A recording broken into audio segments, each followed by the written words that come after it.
Good morning. We'll call the meeting to order. Council is conducting this meeting in person and via conference call in accordance with the Municipal Government Act, Section 199. Council chambers is open for public attendance in person. However, councillors and members of the public may still join meetings remotely using our current teleconference process. If you've submitted a comment request, the chair will call on you at the appropriate time. The chair may also ask for comments and concerns from the public relating to a particular topic, and at this time, phone lines will be unmuted. If you would like to speak, please state your name. We ask that only one member of the public speak at a time. All persons will be allotted 10 minutes to speak as per our procedural bylaw. We ask that if the meeting recesses, any callers hang up and call back in as the meeting reconvenes. This helps with call quality. Please note that this meeting is being recorded and may be uploaded to our website and/or social media. To eliminate background noise, please mute your phone during the meeting. We ask all attendees to mute their devices to reduce disruptions to the meeting. Everyone has a right to be present at council meetings and council committee meetings.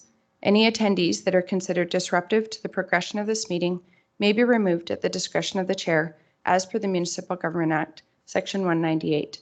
We thank you for your cooperation and understanding. And do we have any councillors attending remotely today? Councillor Kester may be attending portions of the meeting today. I believe he's away at a conference, but it might be worthwhile doing a roll call. Sure, perfect. Out of courtesy, thank you. Reeve Link is present. Deputy Reeve Clausen. I'm here. Present. Here. Present.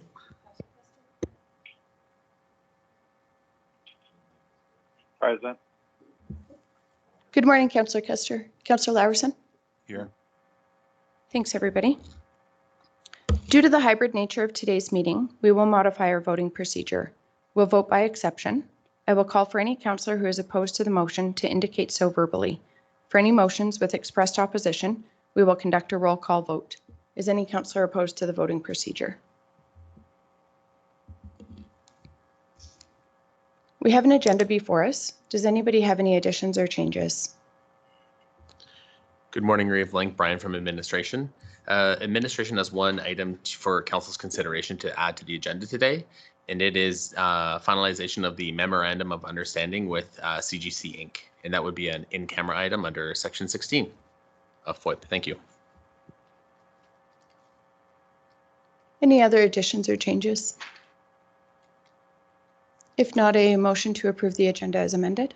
Also move. Councillor Brigger has moved. Any questions or discussion? Is any councillor opposed? Motion is carried. We had the minutes from the March 7th regular council meeting. Did anybody see any errors or omissions? If not, a motion to approve is presented. Also move. Councillor Eichert has moved. Any questions or discussion? Is any councillor opposed? Motion is carried. We also had the minutes from the committee of the whole meeting. Any errors or omissions? A motion to accept as presented. Also move. Any questions or discussion? Is any councillor opposed? Motion is carried. We'll move to our 9 a.m. appointment budget presentation.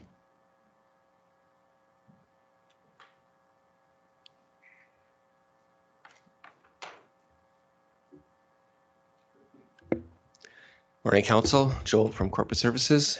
Good morning. Here to walk through some more numbers and stuff with you guys. I know you love that. I'm just going to switch down to the agenda item here.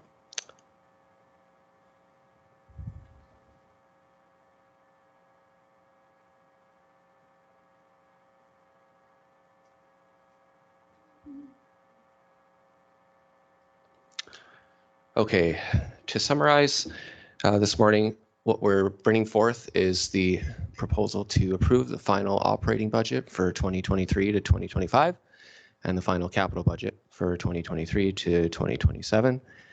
So included in this package are the final capital budget, which is attached in one PDF document.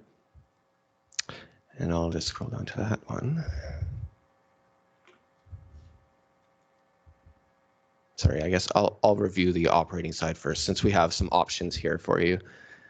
So there's 3 separate, nearly identical operating budgets that are attached. And as was brought up at the Committee of the Whole meeting last week, these ones being brought forward represent a 2.5%, a 3%, and a 3.5% municipal tax increase. And so between the 3 separate PDF documents, I'll just kind of point out the variances between them. They're essentially all the same. Zoom in here on screen. With the discrepancy being between the different options, we're essentially changing this net transfer to or from reserves. And it's flipping between that and how much is pulled from tax revenue. Other than that aspect, everything else between the operating budgets is identical. In terms of the capital budget,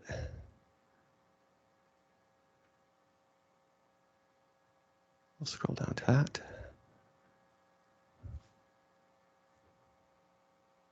We've attached the proposed final capital budget as well.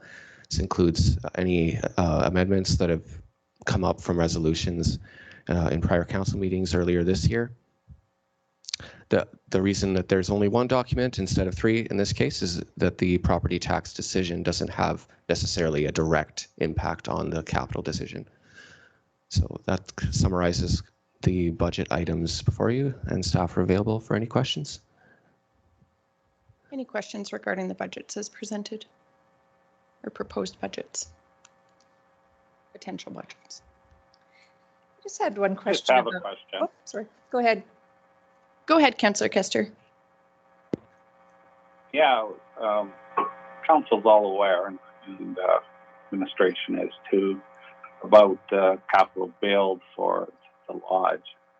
And I know it's not in the budget, but could you tell us the process of council when they decide to fund it, and if they decide to take it out of reserves or not reserves, or borrow the money? Does it have to be in the budget now, or is that just the motion of council of the day that direct administration to put in place required amount of monies?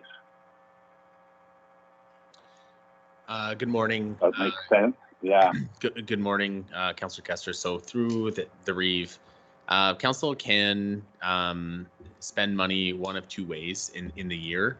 And those the methods of that is outlined in section 248 of the MGA. So it's either in an approved operating budget or an approved capital budget, either through a resolution of council, or in a case that administration must spend money through a legal obligation or an emergency.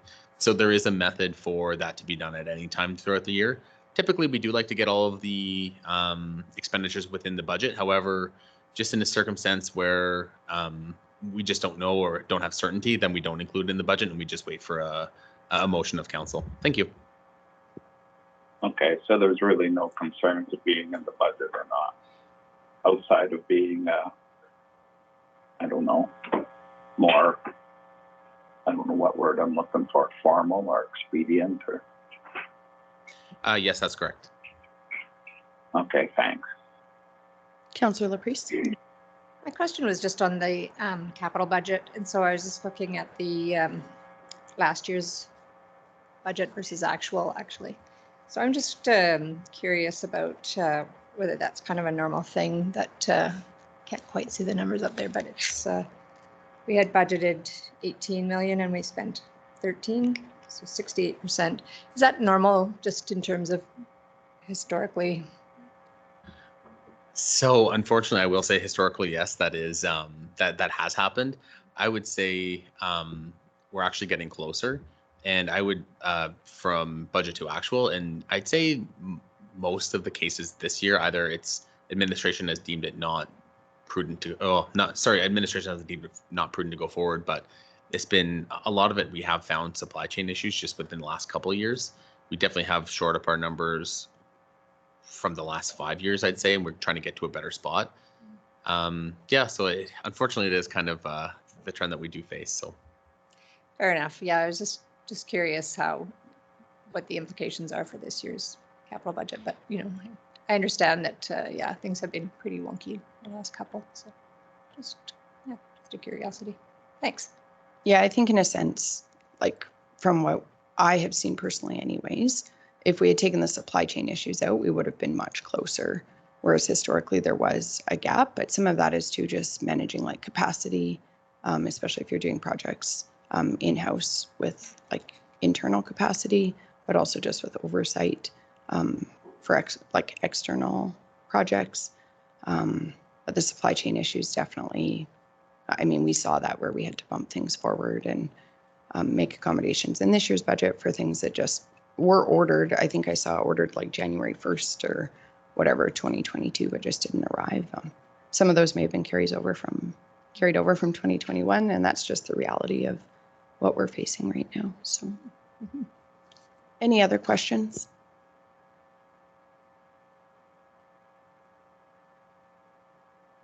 Council's wishes. There are two recommended motions on page 40. The first one is regarding capital budget.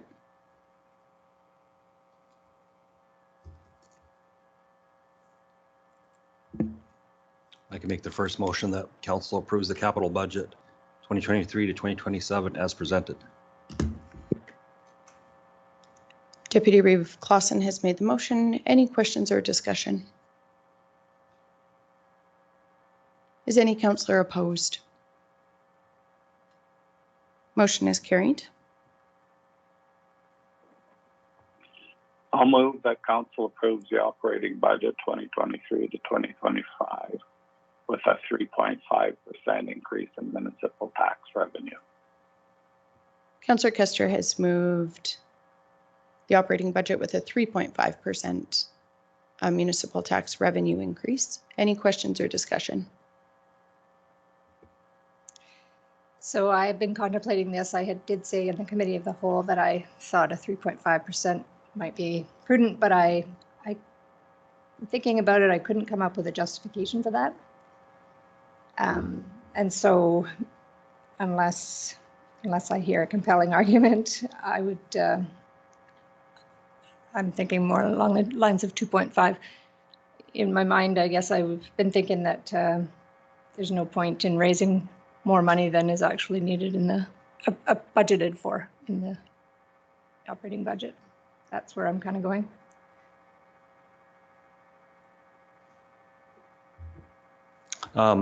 Well said. I was going to say similar things, right, especially in this time where people are facing increases, cost of living, cost of fuel, cost of everything is going up. I think if we can keep it at 2.5, I'd be much happier with that. So I won't be supporting that motion. Any other questions or discussion? Excuse me, I wasn't part of the committee of the whole meeting. Councillor Kester. I know we've been. Councillor Kester, just one moment. Councillor Eichert, and then we'll go to Councillor Kester. As I discussed, as I opined in the council or the committee of the whole meeting, I believe that our economic development we're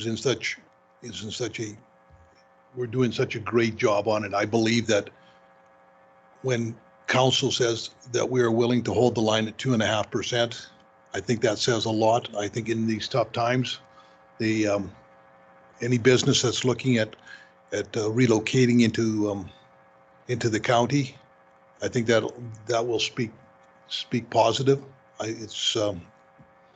So I will not be supporting the motion. Councillor Kester. I believe if we don't keep up to date with our taxes, we're just kicking the can down the road. And at a future date, there's going to have to be some very unpleasant decisions being made. I believe in keeping current and not dipping into reserves for operating such as we did last year. That money has to be replaced. You can't keep living on a shoestring. If you don't want to increase the taxes, then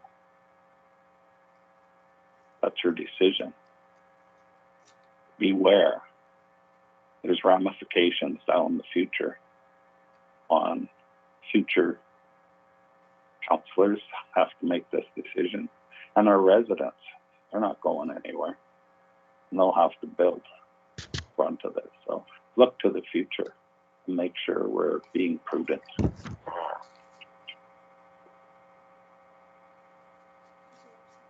I would just echo Councillor Kester's comments. I think if we look at the big picture, I can see where people think the 2.5% is a good thing, but I think if we look to the future and we only go with 2.5%, it is going to hurt, whether it ends up being this council or the next council in the future. If you look at the rate of inflation compared to what we're going to raise it, and Brian helped me out with this, I think inflation is 6+%, and we're only going 3.5%. Ballpark. Yeah, I'd say that's probably ballpark. Yeah. So we're going half of what inflation is. I think the taxpayers will understand that, and I wish I had had time to speak to more of them, but the ones in my division certainly understand that, and the increases in stuff. We've had the bill from the RCMP come that we haven't had to pay before, and those are significant things. There's more to come. So I think we should stick with the 3.5%. Any other questions? I guess I would just, in justifying how I came to my decision, so the difference between a 2.5 and a 3.5 is about $500,000 in reserves. And by doing the 2.5%, we are theoretically meeting the needs of our budget. So that's just why I was coming to the 2.5%. I don't know if that makes sense. Maybe administration can just clarify. I think I have a little different number. I have like $287,000 difference with the 1% variance. Yeah, the 1% variance would be is the difference between 2.5 if you have that at 0, then 3.5 would be I think it's 280. I don't have the number in front of me either, but my memory is 289 or 287. I think too, and we did discuss this previously, but one thing that I was contemplating is while farmland, the percentage of assessment change was down 0.02%, our other assessment, residential, the assessed value was up 11.32%. Our non-residential was up 8.57%, with a total increase in our assessment overall of 9%, which obviously also factors in to our revenue. Both that mill rate and obviously the assessment are key factors in that. And I really am trying to take a long-term, big picture view of this as well. I will concur with Councillor Eichert that part of our value proposition to potential investors is that we can demonstrate our commitment to fiscal prudence, and that does include sustainable service delivery as well, and ensuring that we're collecting adequate taxes for that. But it's also ensuring that we are running as efficiently as possible. Also, from a long-term perspective, I do see some tangible increases that we can anticipate for assessment for next year with some of the projects that maybe were completed and built but missed the tax assessment cutoffs that Manager Clem went through with us at the Committee of the Whole. And so I think we can assess or anticipate some of that assessment, recognizing that there's always a lot of uncertainty around the market forces and that type of thing that might also influence assessment. And then so that's sort of near-term considerations. And then from longer term, we do have some potential investment that will significantly shift our assessment in the county. And so I am mindful of that and never want to, count your eggs before they're in the basket. But it does, obviously there are some developments that have expressed strong interest and are preparing to develop in the county. So I am trying to take all of that into consideration. I am also mindful that we are holding significant reserves, and much of those are restricted and earmarked for important asset management work that we need to do. And infrastructure responsibilities that we have that both our agriculture industry, but also other industries in the county, particularly oil and gas, rely on that infrastructure investment that we make in maintaining those. So I do take that very seriously as well. But I'm also just mindful that times are still very challenging for people, and it goes back to that same consideration, which I am taking into consideration in my position around inflation. But we know that our ratepayers are still experiencing, some of our ratepayers are experiencing pretty significant challenges. Our egg producers are seeing significantly increased cost of inputs. Everybody's experiencing challenges with carbon tax, all of those pressures. And part of the rationale of holding reserves, from one perspective, it is that asset management, but there's the other perspective of stabilizing tax changes as well. And some of our residents are still going to see an increase, even with the reduction in the mill rate, because of increases with their assessment. So this is complex, and I think we're all taking this really seriously and recognizing that it is critical to hear the diverse perspectives and to consider those. So I do want to thank everybody for sharing their perspectives on this. Any other questions or discussion? I do think the fulsome debate is important.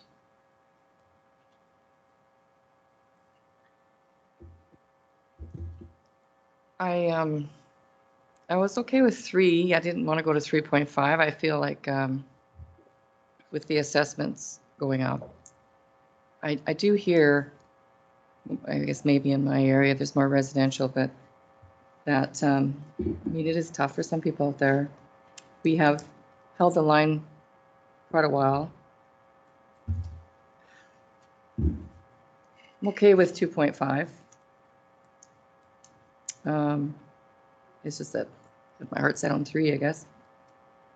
And we do have the reserves, and we do have the budget balanced at 2.5. So yeah, I didn't really ever want to go to 3.5. Anyway, that's my thoughts. Thank you. Any other questions or discussion?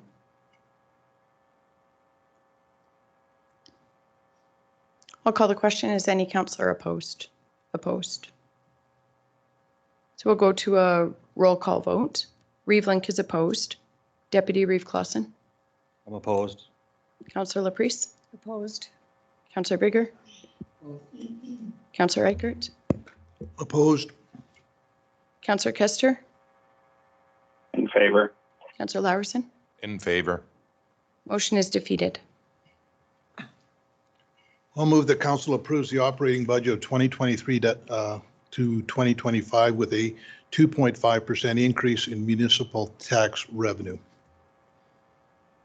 Councillor Eichert has moved. Any questions or discussion? Just kind of furthering from before, I fully support this because in my division, the tax, the assessment value increase greatly affects it because of its proximity to Calgary, and it's the assessments have gone up significantly in that area, which in one hand helps the landowner for values of land, but on the other hand, it hurts them on tax. So irregardless of this decision, those majority of my residents will still see an increase in their tax bill. So if people understand that, just based on the assessment alone. So I fully support this. Any other questions or discussion?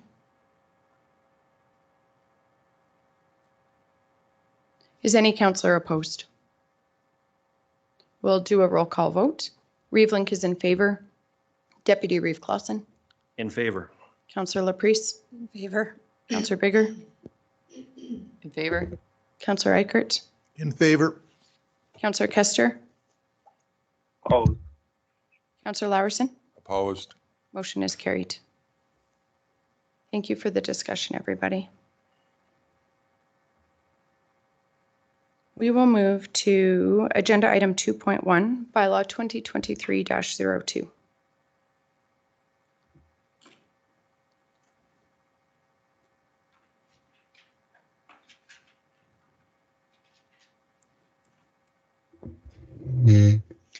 Good morning, Reeve Link and Council. Good morning. As you are aware, we reviewed the Code of Conduct bylaw at the Committee of the Whole meeting on February 14th. I have since made quite a few, not changes, but just added a lot more detail and clarity, and so that it's easier to understand, and there's proper details in it. And so I'll just talk about the things that I did change on page 21 and page 22. I'll just get there. Rather than having one clause about FOIP, I added sections, a couple sections. So that was just to help council understand how to deal with FOIP, both protecting private information or personal information, and also business related as far as trade secrets and things in the FOIP. So I did add that as well on section 76. I added an informal complaint. Of course, I'm definitely going to suggest that that would be the first way to deal with that, just talking to another councillor, and the details are again in there. And then if that doesn't work out, then you can also invite a third councillor to sit and have a discussion as well before filing a formal complaint. So that was added as well. Section 81 just speaks to the following people that are not eligible to be an integrity commissioner, and that would be family member, friend, close associate of a councillor or CAO, or an employee or any person with a conflict of interest or vested interest. Section 86, just talking about the days. So if something were to occur in 90 days, residents, employees, or councillors can file a complaint, but it must have occurred within 90 days. Or if they are informed, and it's past that time, but if they are informed, it's again within the 90 days after being informed. And we did talk about this in the Committee of the Whole meeting. Section 123 and 124. So I added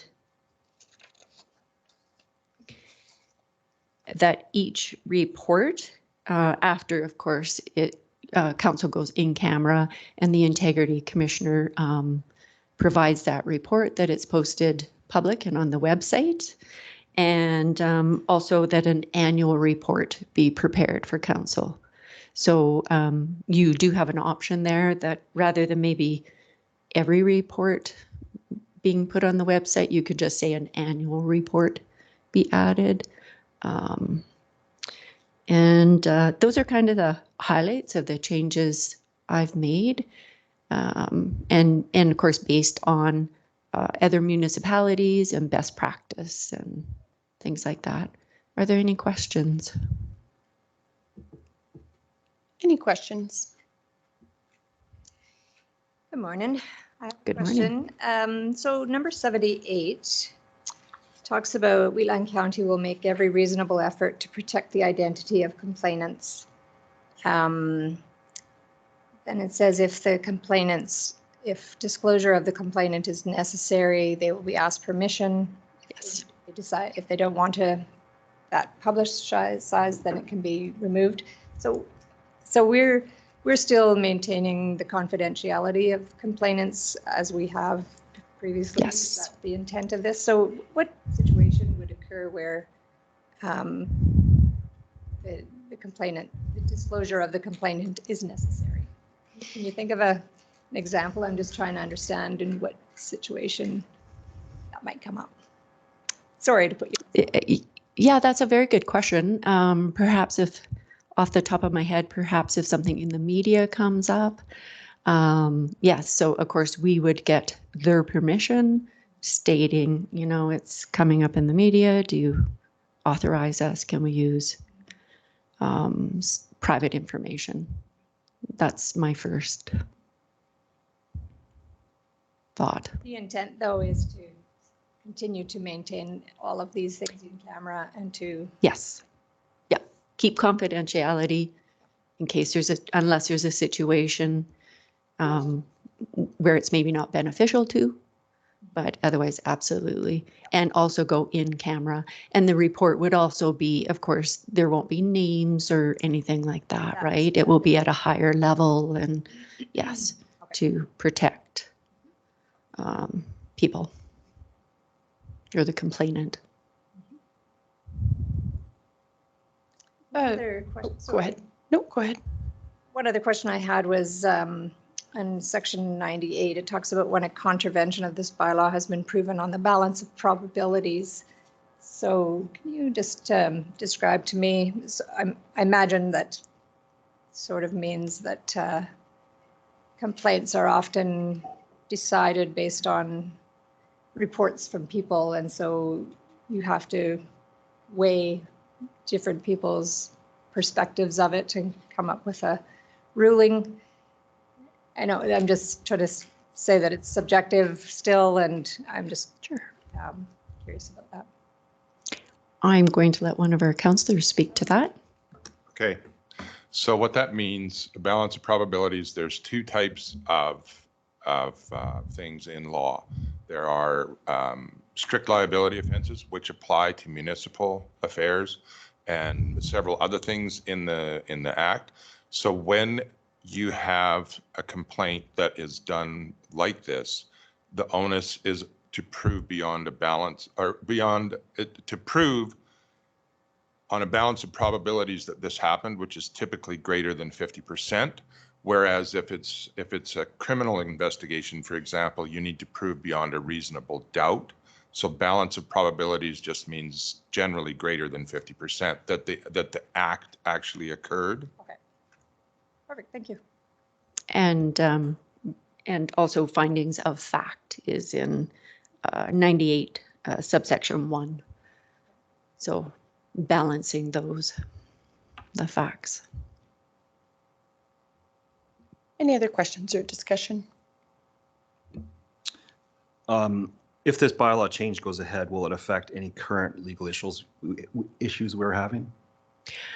I don't believe so. A bylaw becomes effective the day it is passed. And So these changes would be effective today. then in the same regards, current code of conducts that are going on, would it follow the old bylaw or the new one? I'm just mostly for public. I probably know the answer. So, Sorry, can you? so if there's current code of conducts in Being investigated. process, so would it follow the old bylaw or a new one created? If it already has started, I would say, I guess the current one, and this is the new one. Okay. Yeah. Thank you. Anything in process would already be being like executed Yeah. under the old bylaw. So I do know, I think in the MGA, there is a section where it states you could start a bylaw like a month before, but I would have to research that one. Yeah, my interpretation of this without kind of seeking legal counsel Yeah. and their advice would be anything under an old bylaw that has been started under an old bylaw would be completed through that old bylaw. Anything new under this bylaw would be completed under the new bylaw. Yeah. Anything after this bylaw or if this bylaw does receive 3 readings and is signed, then it would be that process. I would kind of consider that similar to a utility rate adjustment. So anything, if a bill's not paid prior to it, that's okay. The utilities were used under the old bylaw, the rate of change, if that makes sense. That's my justification behind it. any other questions or discussion? Yes, Councillor Larson. When we had discussed this previously, I had mentioned that it might be a good idea to have appoint as the Integrity Commissioner a lawyer who's familiar with the Municipal Government Act and how municipal offenses are under a completely different legal jurisdiction than other offenses. Is that in here somewhere? Because if it is, I missed it. Yes, so it's the very last line of the RFD, and it just says, should this bylaw receive third reading, administration will bring a request for a decision forward regarding the appointment of the Integrity Commissioner for Council's consideration. So yes, that would be one of the options, is a lawyer. And if council would like to provide me their thoughts on that, I can also contact a group and ask them to bring in a proposal. And yes, Okay. yes. And the other thing too that I did not mention is that I'm working on the procedure bylaw at the moment, and I'm recommending that at the first organizational meeting, the Integrity Commissioner is appointed at the organizational meeting for a 4-year term. And then that way, that Integrity Commissioner has, you know, historic knowledge and, you know, things like that. Okay, thank you. So in this case, though, if this is approved, next meeting or the meeting after, I will bring options for council's consideration. Any other questions or discussion? Do you just have a question about section 81, where it's indicating who can be an Integrity Commissioner, and it says family, close friend or close associate? Should we be defining? Like, I know the MGA defines family, but it's quite a narrow definition, whereas in this situation, I feel like you would want a more broad definition than what we would use for pecuniary interest. I would want to check our other policies and see if we have already defined that. And the HR policies would be the place I would go to first, as long as council falls under those policies as well. That's my initial thought. I don't think all HR policies do No, apply some- to yeah, council. That's correct. Yeah. Like the definition that would apply, like the MGA does define family. Sorry, I did have it open, but I moved. What I can do is, rather than the description I have, is just say the following people are not eligible to act as the Integrity Commissioner as per the MGA. Well, that wouldn't be the correct wording, but just reference the MGA. The only thing is, I think you would want even more broad than the MGA, because the pecuniary interest definition is very narrow. Yeah. Like it says, counselor's family means the counselor's spouse or adult interdependent partner, the counselor's children, the parents of the counselor, and the parents of the counselor's spouse or adult interdependent partner. And then it defines spouse. But that's the limit of family. And I think, like, obviously what we're going at is having somebody, like, our goal is to have somebody who's objective and there's no perception of any bias or anything like that.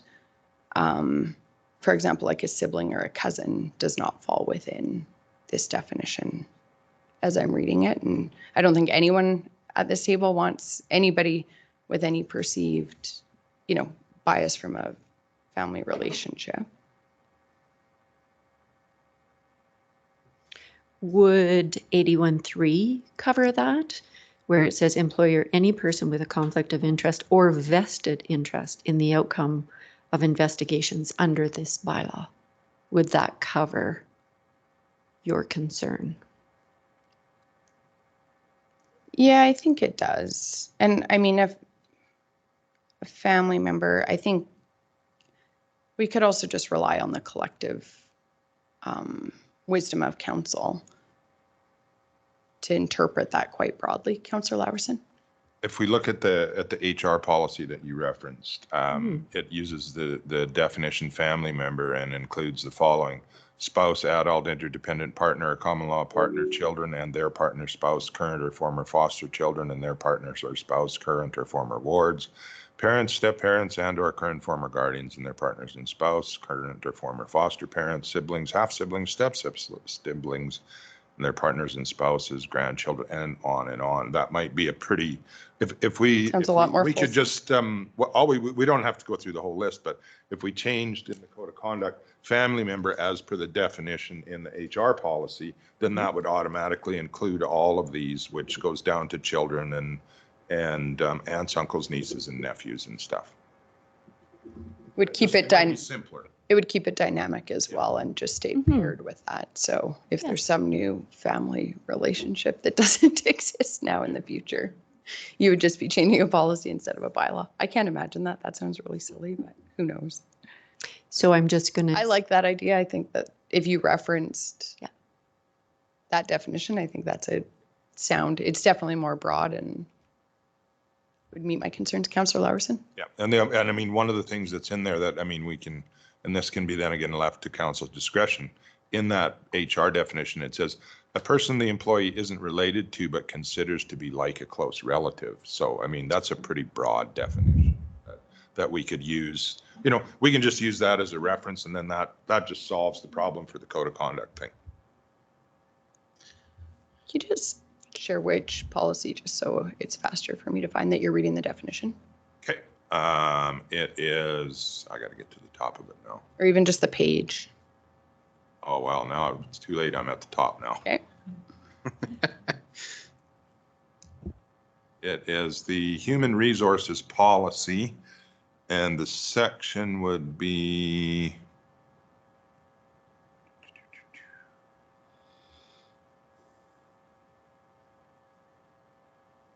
well, just give me a second here and I'll tell you what page it's on. Yeah, perfect. It's on page 91, and then there's a little bit on 92, but most of it's on 91.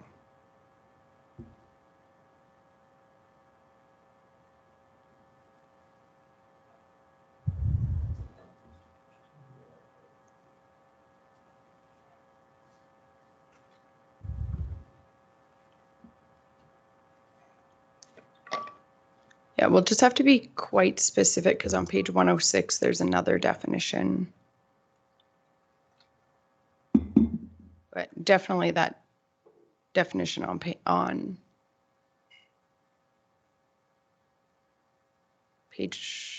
100 is much more fulsome. 100, I have 91. If we're looking at the same policy. Oh, no, I don't. It is 100. 99. My apologies. 99 and It's 100. 100. Okay. Yeah, sorry. No, I just wanted to make sure we're looking at the same Yep. thing. No, we are. So was that my is mistake. definitely like a more broad, and then I think we do also have that overriding statement where council could use their discretion if there's any known perceived bias or conflict of interest. Then, I mean, you're going to have council determining this, and I think council would use their collective wisdom. Councillor Deputy Reeve Clausen. I would think if someone's presenting that they want to do this, we can be asked to disclose if there is any known relation before they're brought forward. And I think that would be a question that should be asked because they're there for integrity. So Yeah, that's a good point. I think that would be a definite question to ask them when and if that person is there. Council, just Brian from administration. Another way to fully provide more comfort to council, if more comfort is needed, is that council could also include into the bylaw under section 81, something along the lines of the integrity commissioner are not eligible, a county resident or someone who owns land in the county. So that would eliminate quite a few of potential biases or it's just a stipulation that council could consider to add, just to even have more, I guess, comfort in that. I do think that's a good point as well, even just for perception of bias or validity of outcomes. I think that is important. Is administration comfortable if we did, like Councillor Laverson suggested, a reference to the definition in this specific, like this specific definition in this specific policy, because it is quite fulsome? so my understanding is council would like to make a reference to the HR policy and also add county residents as well. Yes. Yes. Or, to- yeah, residents or section- landowners, I think CAO Yeah, Henderson. said. Okay. If you said landowner, it would cover, I think, it would Okay. definitely cover residents as well, but. Okay, very good. Could be Or- residents that are not That's true. landowners. That's true. So residents and landowners. Okay, so yeah, that would be. Okay. Yeah, because I thought ratepayers initially, but we definitely have lots of residents that are not ratepayers, so. We do just want it to be as like objective as possible. Yeah. Does it create any like long-term issues with the bylaw just because sometimes our policies do, like, is there a way to link to this policy without it being at risk of the policy number changing, or do you know what I mean? I can add something in their HR policy as amended, Okay, and then it should be fine. is everybody comfortable with that? And so if you choose to do first reading, if after you provide first reading with the amendment to section 81, that would be great too. Any other questions? I do appreciate the work that was done on this. I think that this will streamline the process and make things more objective, which I think is good. Any other questions or discussion? Is there necessary to get this all through in one day, or can we move first reading and have it come back? Is there any timeline that we're just thinking for transparency for everybody so they get a really good chance to review this, think about it some more? We can do whatever council would like to do. Okay. If you want to table it, if you want to just have first reading and I will bring it back to the next council meeting, it's your decision. I'll move first reading as amended for Code of Conduct Bylaw 2023-02. Deputy Reeve Clausen has moved. Any questions or discussion? Just to, this will not take place until, even if we pass this bylaw, this sort of takes in effect at our first organizational meeting. Is that correct? It will take effect the day it receives third reading. And then I will bring forward options for an integrity commissioner, and council will, I believe that will be in camera, will appoint an integrity commissioner for the rest of your term. Yeah. And we would do that at the next meeting. Or Next after council third reading. Oh, right. Yeah. Yes. So with that, so there isn't a gap in bylaws, should we not wait till third reading till we have somebody chosen? Yes. So if there's something that happens in between time, you never know, right? So I would recommend to council that even if third reading is passed, if we appoint an integrity commissioner, any complaints or whatever would just be assigned to the integrity commissioner right away. So even now, like I'll admit myself, when I go to hire an investigator, sometimes it does take time. Sometimes investigations do take time. So a 2-week gap or even a month-long gap, as long as we have that information to submit to the integrity commissioner, it would be their job to kind of proceed, and that I don't think the timing would be that bad. The bylaws will still be in place. It would just be up to administration to kind of get the options for an integrity commissioner to council to choose. So to supplement General Manager Buteau's comments, the evaluation of an integrity commissioner would take place in camera, just because there's resumes and credentials that may not be requested to be publicly shared. And then the decision of the actual integrity commissioner, of course, would have to take place in open session. Thank you. Sorry. Any other questions or discussion? Is any councillor opposed? Motion is carried. There was a question raised. Does anybody feel that they need more time to review this, or have you been able to adequately review it and have your answered questions answered today? I feel like I am prepared to make a motion for second reading, but did you want to? I'm okay with proceeding. I just wanted to bring it up as a point. That's all. Then I'll move that council provide second reading of bylaw 2023-02. Councillor Laprise has moved second reading. Any questions or discussion? Is any councillor opposed? Motion is carried.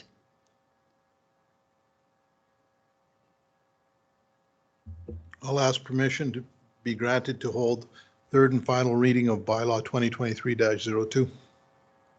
Councillor Eichert, you're moving or asking? Moving? Moving. Any questions or discussion? Actually, I think we don't debate that.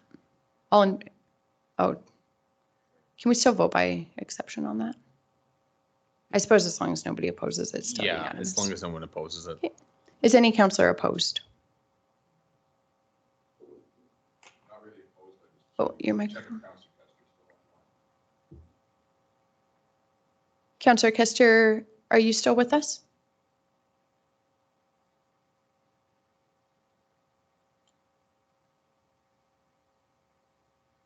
Councillor Kester, I'm not sure. You may be muted.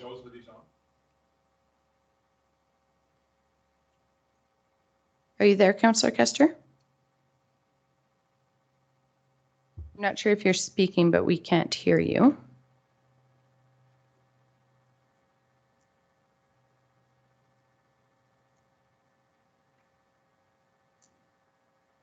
I think we'll just have to go with whoever is participating. I'll call. Is anybody opposed to the motion to give permission to grant third and final reading? Hearing no opposition, the motion is carried unanimously.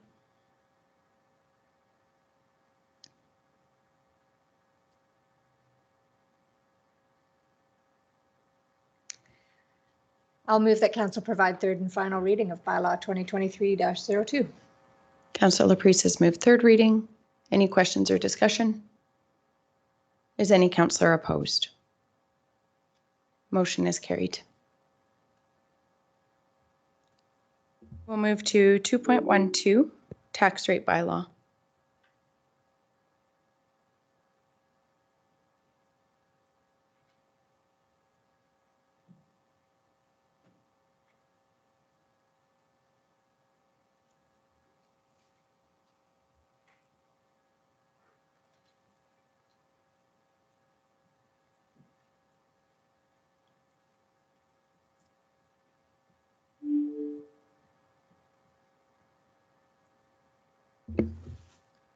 Morning, Council. Can you Joel hear from me now? Financial Services here. Just to present the property tax rate bylaw 2023-05 for your consideration. Manager Clem is here as well. If you have any specific questions, the one we have presented before you is the one linked to the 2.5% municipal tax increase.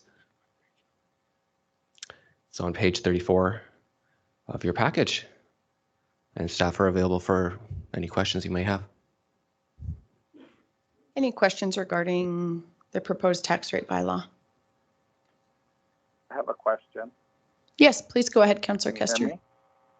Oh, no, I wasn't muted. It's just that you couldn't hear me, so it looks like things are working now. Perfect. I'll stay on for a bit longer, thanks.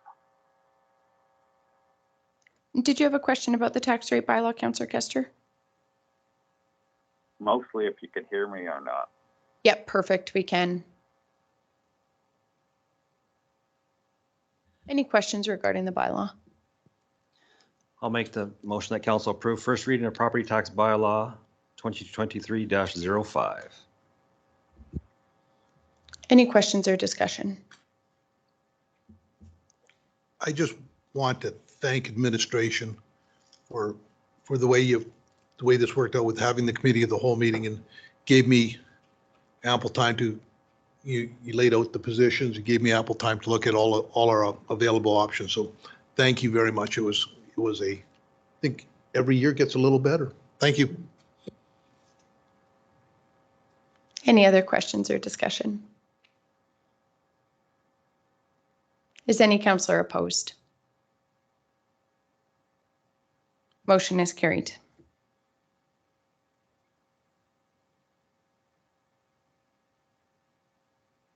I'll move that council approve second reading of bylaw 2023-05. Any questions or discussion? Is any councillor opposed? Motion is carried. I'll move that we grant permission to hold third and final reading of bylaw 2023-05. Councillor Bigger has moved. Any questions or discussion? Is any councillor opposed? Motion is carried. Council's wishes. I'll move that council approve third and final reading of bylaw 2023-05. Councillor Laprise has moved. Any questions or discussion? Is any councillor opposed?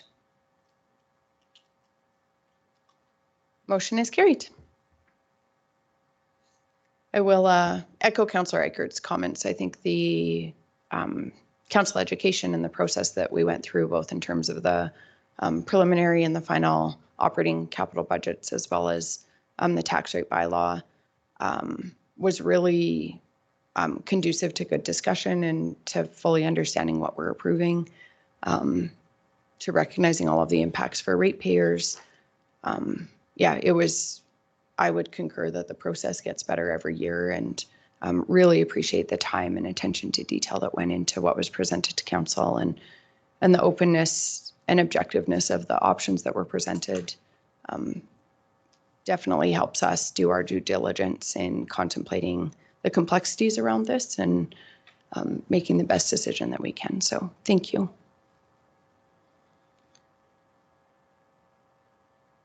We will move to 3.1, Reeves report.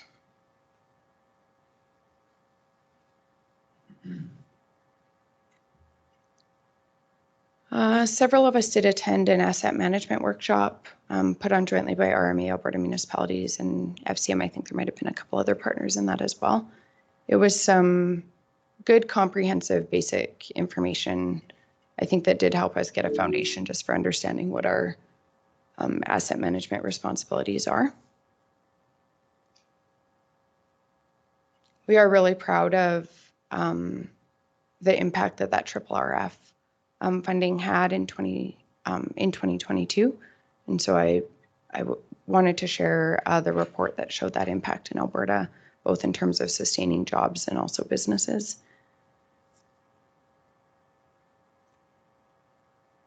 Really enjoyed Councillor Bigger's town hall in Carsland. The format of it I thought was excellent. Thank you for the invitation to join or to attend that.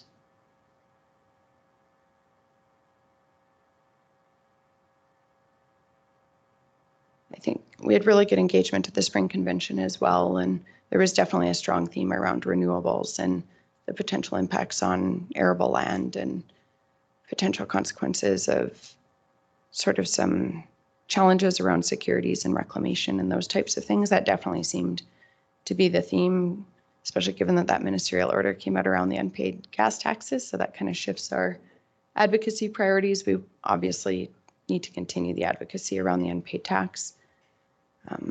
We had very strong support for the resolution we brought forward around provincial funding stream for non-residential infrastructure. And I am already just sort of informally hearing some support for that concept. With that, I will move my report as presented, and I'm happy to answer any questions. Is any councillor opposed? Motion is carried. We'll move to 3.2, Deputy Reeves report. Thank you. My report is on page 129. Other than the usuals, I did attend 2 presentations by the hospice. I attended one in Tom's area and one in Rocky Ford. And there were some things that I picked up that I wanted to highlight. And I didn't know these things before. I think it was Councillor Peterson that said that all levels of care are provided at a private facility in Strathmore, which is Sagewood. I didn't know that before, that from basically the same kind of subsidized housing all the way up to SLD4. Learning this as I'm going. And it includes subsidies, which I didn't know that at all. So the same things that the lodge offers, they offer as well. And I don't know how that works or anything. There were some questions in the audience about how much it costs for Sagewood. Nobody could answer that. So just some stuff I'd like to know these things, and I don't think that board has the mandate to provide that to us. And I also heard that they will proceed. The question was asked, will it proceed with what happens if provincial funding isn't there? And I heard that the board will proceed with the project without provincial funding. That was answered twice. And then there was a question in the Rocky Ford area, if the county wasn't a partner, what would happen? And the remaining partners said they'll proceed without us as well. So I just wanted people to hear that firsthand because I attended both meetings.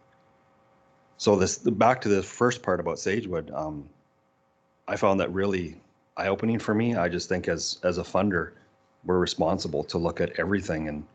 And from what I've heard and learned, a lodge is very limited to what kind of care it can offer, whereas there's another option here that offers a full spectrum of care. And also I heard that the original design, well, the design before this one, there was more levels of care involved, but there was no funding available for that.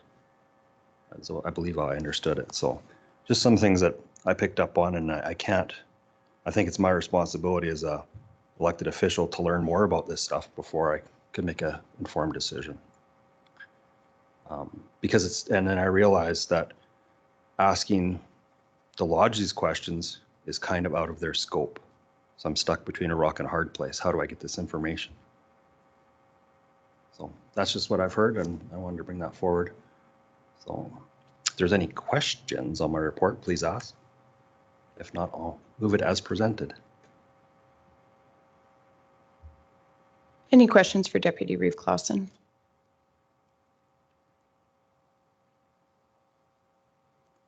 Is any councillor opposed? Motion is carried. There is a relatively new, sorry, I didn't have this up, but there is the Government of Alberta, and I'm trying to look for a date on this. I just not very long ago became aware of this. I'm just seeing if there's a date that it was announced. There's not. If you just, and I can send this out to council, there's an affordable housing needs assessment that municipalities are encouraged to complete a standardized needs assessment for affordable housing. And this, you know what, do you guys want me to go through this right now? It's not really on the agenda, but I could forward this and then perhaps administration could bring it back like in a more comprehensive, not just me reading from a government website. It does talk about standardizing information collected across the province, help municipalities better understand local needs, support long-term community planning, inform Government of Alberta decision-making. It does stem from that Stronger Foundations Affordable Housing Strategy, which we've heard about. It comes from Action 3.2 under that. I believe the needs assessment, I think I read, it's been a while since I've read this, but it's quite recent. I believe the CAO of the municipality needs to actually approve the needs assessment. And there is opportunities to collaborate on it. It draws on Stats Canada and CMHC data. But I think that might be a mechanism for council to more fully understand the local situation, in addition to information that we've requested from the Housing Board. But that way we could, I mean, this is something very clearly aimed at municipalities. So I'll circulate it and maybe we can bring that back. Would that help? That would help. And I think what kind of dawned on me is the one common denominator in this is the province. And they have all this information between the private, because like Sagewood, it has provincial money into it. The lodge has provincial money into it. There's several other ones that have, so they would have that information to be able to share with us as to what possible future growth may be in the area, things that are out of, it's almost like we're pigeonholing ourselves into one type of thing. And I think we're always trying to look at the whole picture.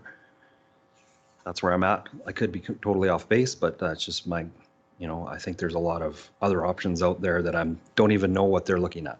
Like, I have no idea if Sagewood's looking to upgrade. I have no idea if we build this, if they're gonna, their competition, so to speak, maybe they upgrade and take customer base, if you want to look at it that way, or seats or doors that could directly impact what this project is trying to do. I think we need to know that. Because private industry is private industry. They do what they do. For profit, non-for-profit, I realize that's a difference. But I didn't know that Sagewood subsidized. And I don't know how that formula works. I don't know. I think nobody could answer that question there. So. Councillor Larson. So my mother was at Sagewood, and Sagewood, you can say Sagewood is subsidized, but that's the wrong word. They receive a certain amount of funding from Alberta Health Services to run their operations. Sagewood is a private corporation that is for profit. They're not a non-profit like the Wheatland Lodge would be.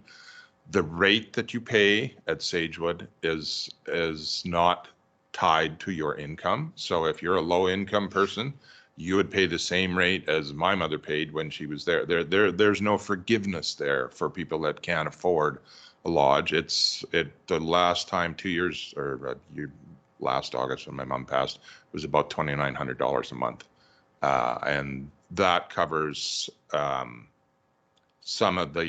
covers the basics of the staff preparing food and laundry and that kind of stuff. The AHS funding is because there are LPNs on every floor 24/7. There are registered nurses and certain amounts of it. And that's where the AHS funding goes, is to provide the medical professionals to it. So it's not that you're comparing apples to oranges if you're trying to compare Sagewood to the Wheatland Lodge. So I have a question on that. So that means that SL4 is, and that's how they can be an SL4? Sorry, Donna? That's how Sagewood can have SL4s? That's because correct. They have the Yes, nurses. in order to be so there's a bunch of levels of care at Sagewood. There's what they call independent living. So then you kind of buy this apartment thing where you live on your own. There's a kitchen in there. You can cook if you want. If you choose not to, you can, for a fee, have meals from the kitchen. And then when you move into the dependent living, which is the other part of the lodge, there's a bunch of levels there. There's SL3, which just stands for Supported Living 3, which means you can typically, that would be the bulk of what would be at the Wheatland Lodge. You can get up, you can dress yourself, you can get to the dining hall. You don't require, you don't have incontinence problems, mobility problems. You may need a walker or something, but you are able to physically get yourself to the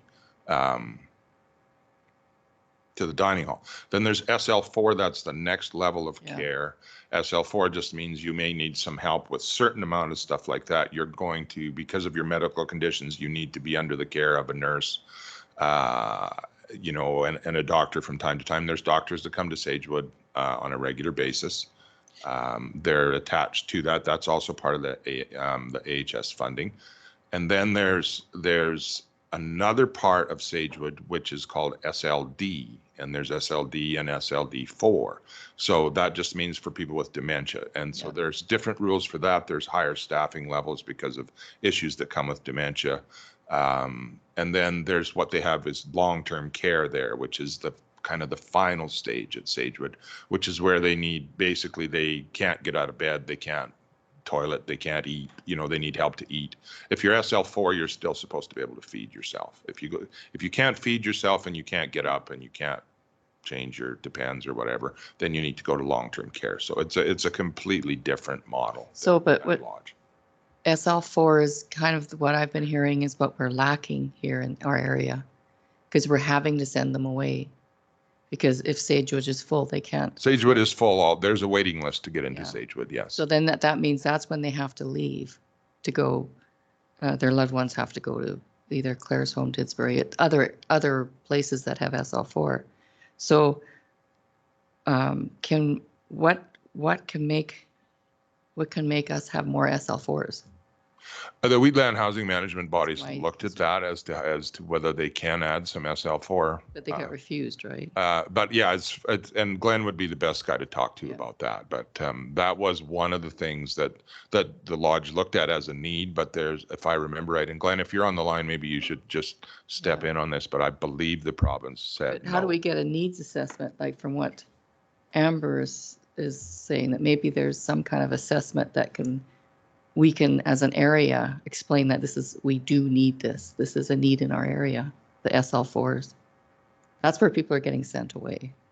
Why don't we, just in follow-up to Deputy Reeves Clausen's inquiry, we could consider a motion to direct administration to review the province of Alberta's, this link that I'll circulate it to all of council and to CAO Henderson. Administration could bring back a briefing or an RFD for us to see if there is some action to come out of that. And that way we can just have that sort of contextual scan of what's available. I've heard the same concerns that there may be just some misunderstanding about what's being proposed in the current lodge proposal.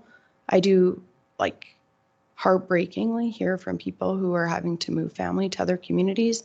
But when you do inquire a little bit deeper into that, it's often for that higher level of care that the current proposal would not be addressing. And so I really want to make sure that we are being clear with the community in terms of what level of supported living is being contemplated in the proposal. And I do agree we need a good sense of what those needs are for all levels of care. And what would be the next steps to get more SL4s here? Like, how do we, if that is the problem, how do we solve it? Yeah, perhaps what there's some roads joint can we go? advocacy that we Yeah. can do with the other municipalities. Or even in the lodge to region. get more SL4, whatever. Yeah. Somehow to get more SL4s here in our area. So I think one of the things that the board is kind of contemplating is that if they build this building, it's at that point that they could approach AHS to see if they would be willing to fund the staffing for higher levels of care. It's just that AHS doesn't invest in any capital projects. So the idea of the board is that if you have a building and you have vacancies, you could ask the province for the staff to create those spaces. Right. Yeah, actually, that's a good point, Shannon. We did discuss that at that time. AHS won't give you any money to make it, but if you build, if the Wheatland, the new lodge is built with the capacity to care for SL4 people, then we could apply, then the lodge could apply for funding to AHS for the staff to make it an SL4. Like one wing, for example, of the new lodge. That's right. I had forgotten about that, Shannon. Thank you. Has that been reflected in the information that's been provided to the public and to the municipalities? I don't recall. Yeah, because it's really just A theory? yeah, it's really not a concrete plan. It's not what the objective of the day is. It's just a contingency, kind of an option. And it's completely contingent on the provincial government agreeing to fund the healthcare part of it. So yeah, I don't think it's being communicated because it's not a concrete plan. It is bad that this is an election coming right up. It's really bad timing. Anyway. I would definitely like to have a motion, and I don't know what exact wording you need, but I'd like to get some more information on this because that is the thing I'm hearing and I'm hearing people's stories about their loved one that's had to be, have to go somewhere else. And then I hear that it's not really what this proposal is going to help that problem.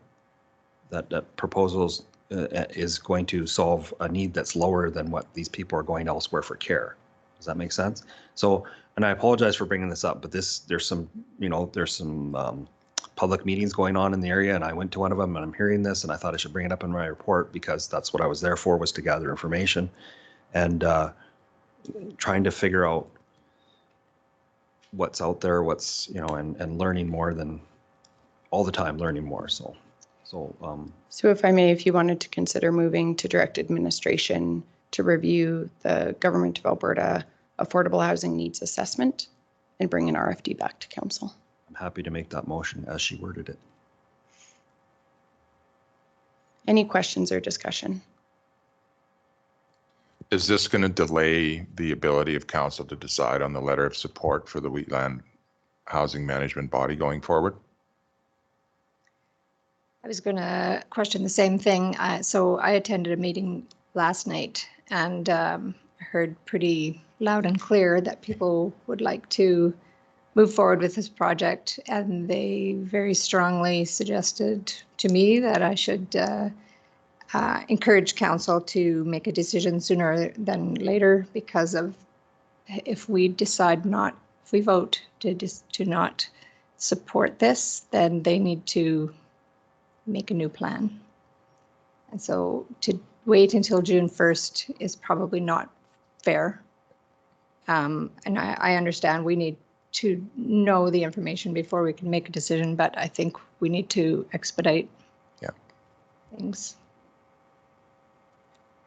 So I was gonna wait, but it probably fits here better than waiting. I don't have the date right ready. There was questions that were asked by council. I believe it was in February. It was in January, I believe, when Mr. Weiss presented to our council. I'll come to you in just 1 second, Councillor Laverson. And I believe the Housing Board representatives were going to bring those back to the WHMB for some further information from council. Have we received responses to those questions from WHMB? I did reach out to CAO Henderson in case I had missed it, because I know I missed a council meeting in March, and my apologies for that. He wasn't aware of a response at this point. So I have not received anything either. However, at the meeting last night, it was indicated that the document that the hospice created, the need, the build, the cost, had answers to our questions in it. I haven't gone back to that to specifically look at each question that we posed and see if the answers are there. But that was said at last night's meeting. That was also my understanding that the questions are there. I didn't see them either. I was at the same meeting. SL4 did not come up at that meeting, but there was overwhelming support that the county needs to make a decision sooner rather than later. The other thing that I heard, just since we're on the topic, I did raise the possibility that costs could increase. There's a lot of assumptions and contingencies that maybe aren't considered in the numbers that have been presented to the public. And what I heard overwhelmingly was that people do not care. They're prepared to pay what it takes to get it built. And as Brett and Gregory said, when we built all the fire halls, that cost the county money. People didn't complain about that, and they felt at this meeting last night, and that's the only one that I've been to, they felt that the lodge fell into that same category as the fire hall. We just need to do this. And I think we're in a challenging position because we obviously have complex responsibilities. I know I have had correspondence from a number of people with very similar messaging that this just needs to be done. No questions asked, just get her done.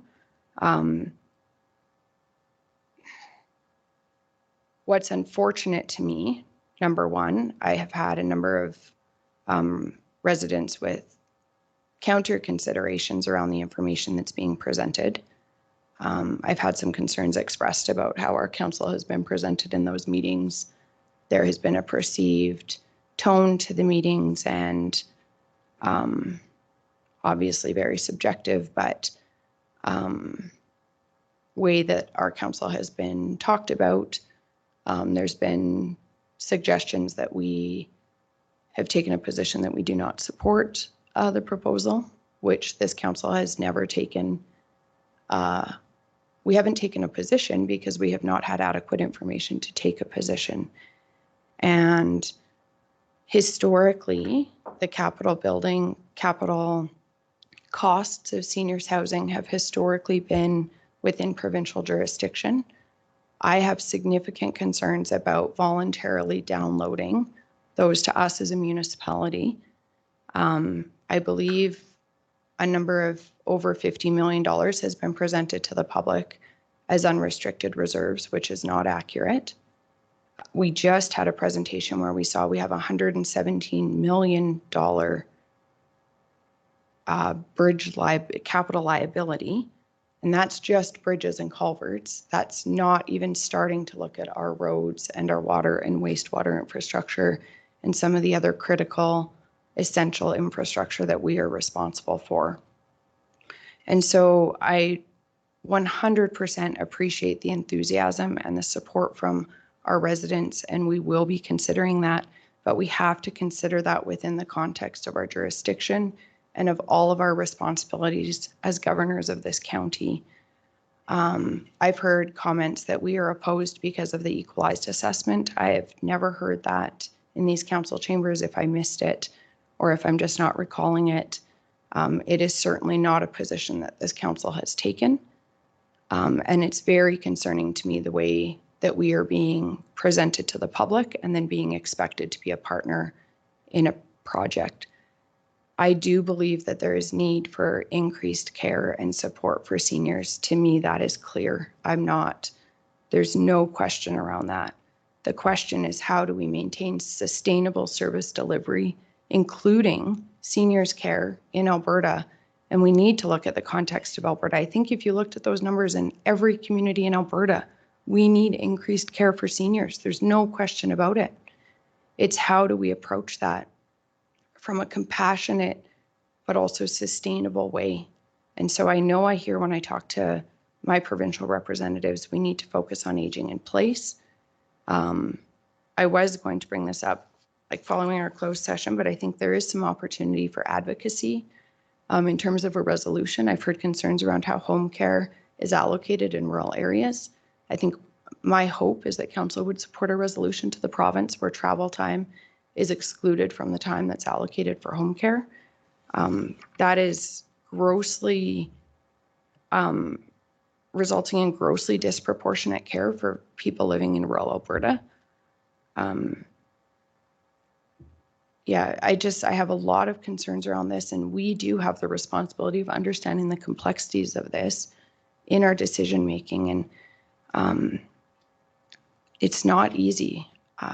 And there is unfortunately a narrative being created about our council, which is not rooted in truth.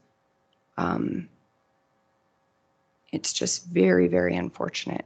In terms of the question of would this slow us down? And my apologies, the meeting where Mr. Weiss presented to council was on February 21st. I was optimistic that we would receive fulsome responses to our questions.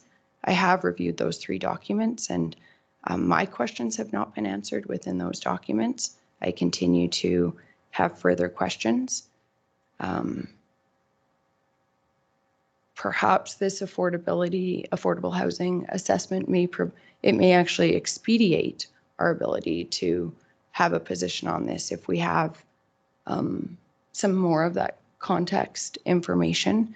But I also realize we have limited capacity, and I don't know the scale of what this looks like. I don't know if it's simply pulling, numbers out of databases. And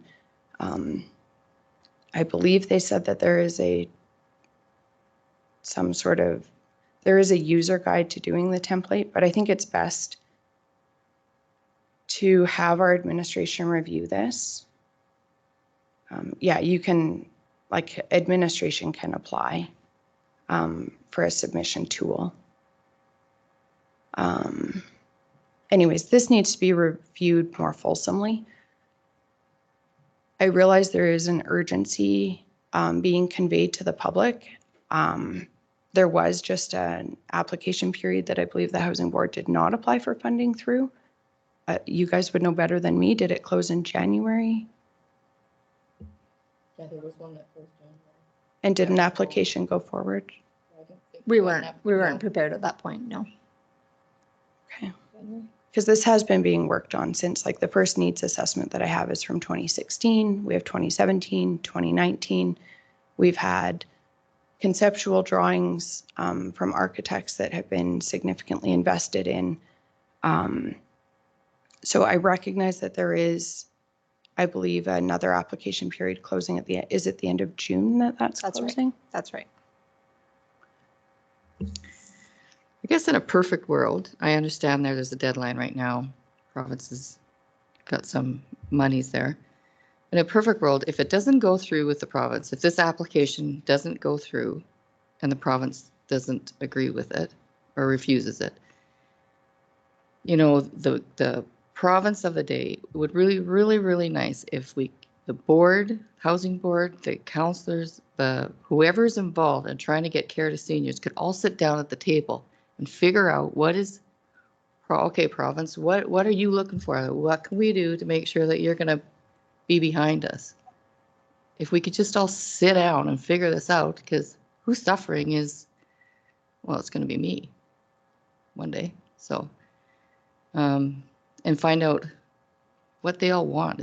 I know it's probably Mary Poppins thinking, but if they could do that, if the province isn't behind what we propose now, what are they wanting that we could get approval for?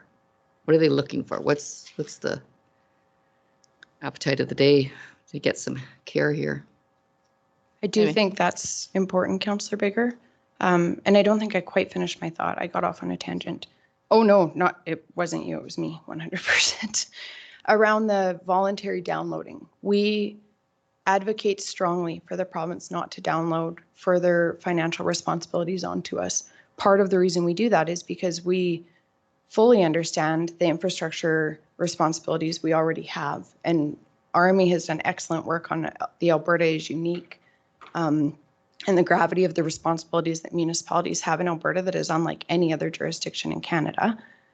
And then for our region to be considering voluntarily downloading a part of what has historically been provincial jurisdiction, I am concerned about the precedent that sets for seniors care across Alberta, where there may be regions that simply do not have either the debt limit or the debt servicing limit or the ability to fund that and maintain sustainable service delivery across all of their other responsibilities.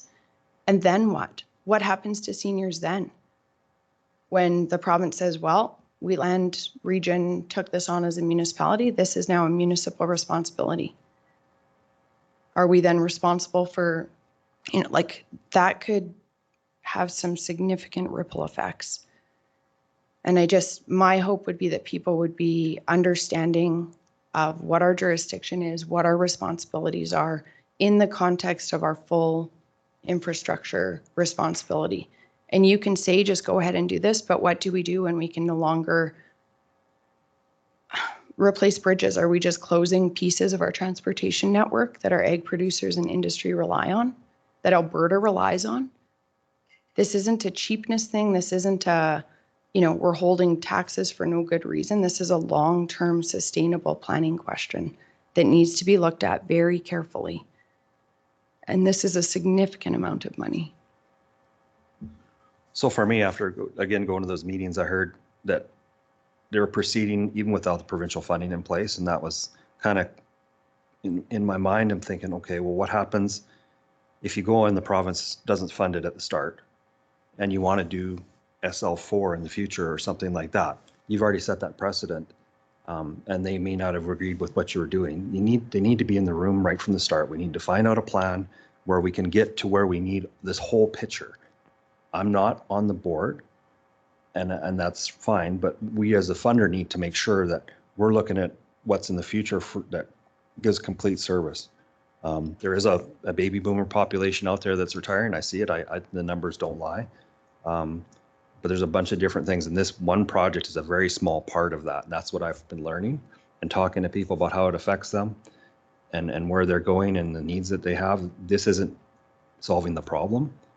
It might even make the problem worse because you're bringing in a group of people that don't have any care once that they leave that facility in that area and they have to go somewhere else. So I would very much like to support this motion to bring forward so we get some more information. And if there is a deadline, that is not our deadline. That is the board's deadline. And they've said flat out that they're going forward irregardless. And that concerns me if the province isn't at the table because, like I said before, they have a ministry for this. They collect taxes for this stuff. That's their job. They're part of this, whether they want to admit it or not. And if they're not willing to do that, then we should be lobbying for that through RMA, through AU, Alberta municipalities, to make sure that they are, because that is their mandate. We're a partner in it. We're not the sole funder. Councillor Larson, did you have another comment? I did, actually, yeah. I was just wondering, can you share, you said you've had negative comments about the lodge and stuff. Can you share that with the rest of council? Because I certainly haven't heard any of that, just so that we have an idea of where this is coming from. And just with regard to your question about provincial funding, the board has looked at that, and we've been told what our likelihood of success is for getting certain types of provincial funding, and it would be next to zero.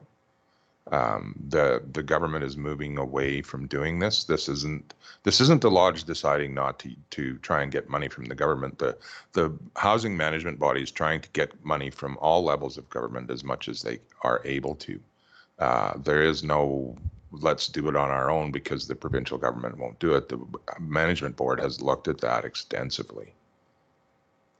So in terms of your question, I just did share with you some of the concerns that have been addressed. I can go through my notes and share further what some of the concerns are. I'm concerned with what you're saying right now when in the cost on page 1, under how will this be paid for, the information that's being communicated to ratepayers currently says 88% will be provided upfront by provincial and federal loans and grants intended to support general affordability of housing. It says 88% will be. That I'm not sure that that is clear and transparent information to our ratepayers with the information that you just shared that the board has. I probably have 40 places where I've highlighted in the bill the need, and I'm happy to go through them right now if council would like to review them. Yes, and thank you, Deputy Reeve Clausen is pointing out our 10:30 appointment is here as well.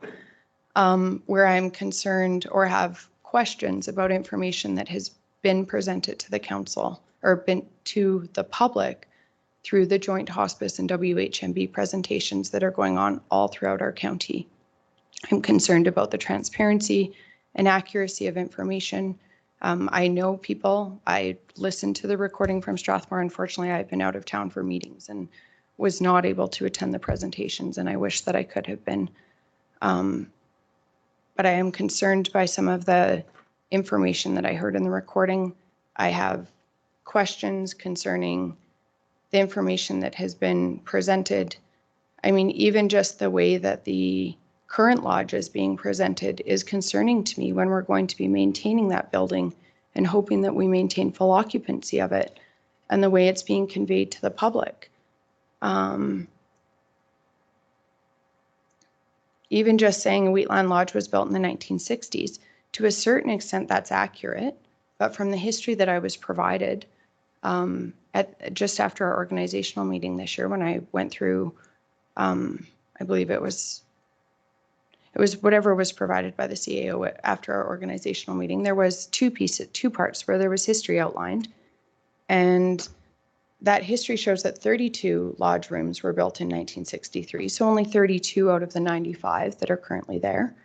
In the 1970s, it expanded to 44. In 1993, the lodge underwent a regeneration, which saw the lodge, and this is from their own language, completely rebuilt from the ground up and increased the number of rooms to 55. In 1999, a 40-room addition was completed with the potential to house up to 103 persons. So that was 95 rooms, and in this information it showed with the ability to house up to 103. All of the information that I'm currently seeing is showing 89. We have asked about where, when those numbers shifted. It must have been between the time that information was provided to me, I believe in October or November, and now. And we're really only looking at, if we go back to those LAP grants, my understanding from what Mr. Weiss, and I don't have my notes in front of me, is that there would be a maximum of 12 spaces that would be LAP grant funded in the new build. The rest are, I think, like Sagewood, affordable housing, subsidized but not as inexpensive. Within this document, I'd have to find the location, it says some of the spaces would be more expensive than the current lodge. That contradicts what we've been told, where it's been shown that all of the spaces will be more expensive than the current lodge, with maybe the exception of if those 12 qualified for LAP grant funding.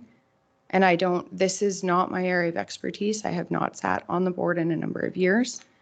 I know we've had questions around wait list versus sort of an interest list, because I know we have, well, I believe I sat in on a meeting and there was some discussion around that there are folks that are offered a room and might defer that space. So we do just need to be cautious how we define that. I am concerned about the comprehensiveness of the information that is presented in the need document around Sagewood. I'm concerned again, and I expressed this previously, prior to, I believe, these documents being approved, the information around the proposed CARA facility is grossly inaccurate and misleading. I do think there's some advocacy that we can do out of the answer to the questions, aren't seniors supposed to age in place in their own homes now? I would ask council, and perhaps I'll do a motion after this, to direct administration to draft a resolution that we can take to RMA around home care, specifically for rural areas. Similar questions, it does reference the SL3 and SL4, and I know I have also heard SL4D from people I've spoken to, a need for those. And I've definitely heard some misperceptions around what the lodge is for. I frequently get, well, what will you do when you can't care for your loved ones and they need, more care than you can provide at home? Lodges are designed to provide a level of care that is the same as what can be accessed through community supports. And that needs to be understood by folks so that even when they're compelling us to make a decision, it's based on factual information. There was a response around why not a standalone hospice, and it talks about neighborhood zoning, parking for family, volunteer staff, and service. To me, I would hope that there would be maybe some municipal considerations of some of those things, that you might be able to find a location where you could have appropriate zoning with adequate parking and that type of thing, if that were ever a consideration by the hospice. It does reference in a few spots that this is immediate. I had residents that were told about 3 years and the lodge would be built, maybe 4, I believe is what they said they heard. That I heard the consultant say we're looking more realistically at 7 years in the presentation that came to council.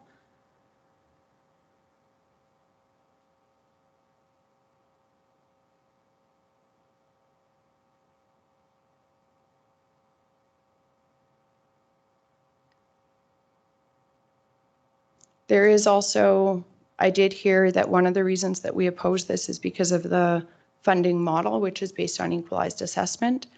There is a provision in the legislation for a different funding formula if it was agreed to by the municipalities. I'm not suggesting that we change that. I'm just saying that there is that provision there. And they do indicate that in every, and every is italicized, jurisdiction in Alberta tax assessment determine the proportion of funding each municipality pays for seniors' housing costs. If the housing board or the hospice has that information, I wouldn't mind seeing it. I don't know if any municipalities have come up with a mutually agreed upon alternate formula, but there is a provision to do so.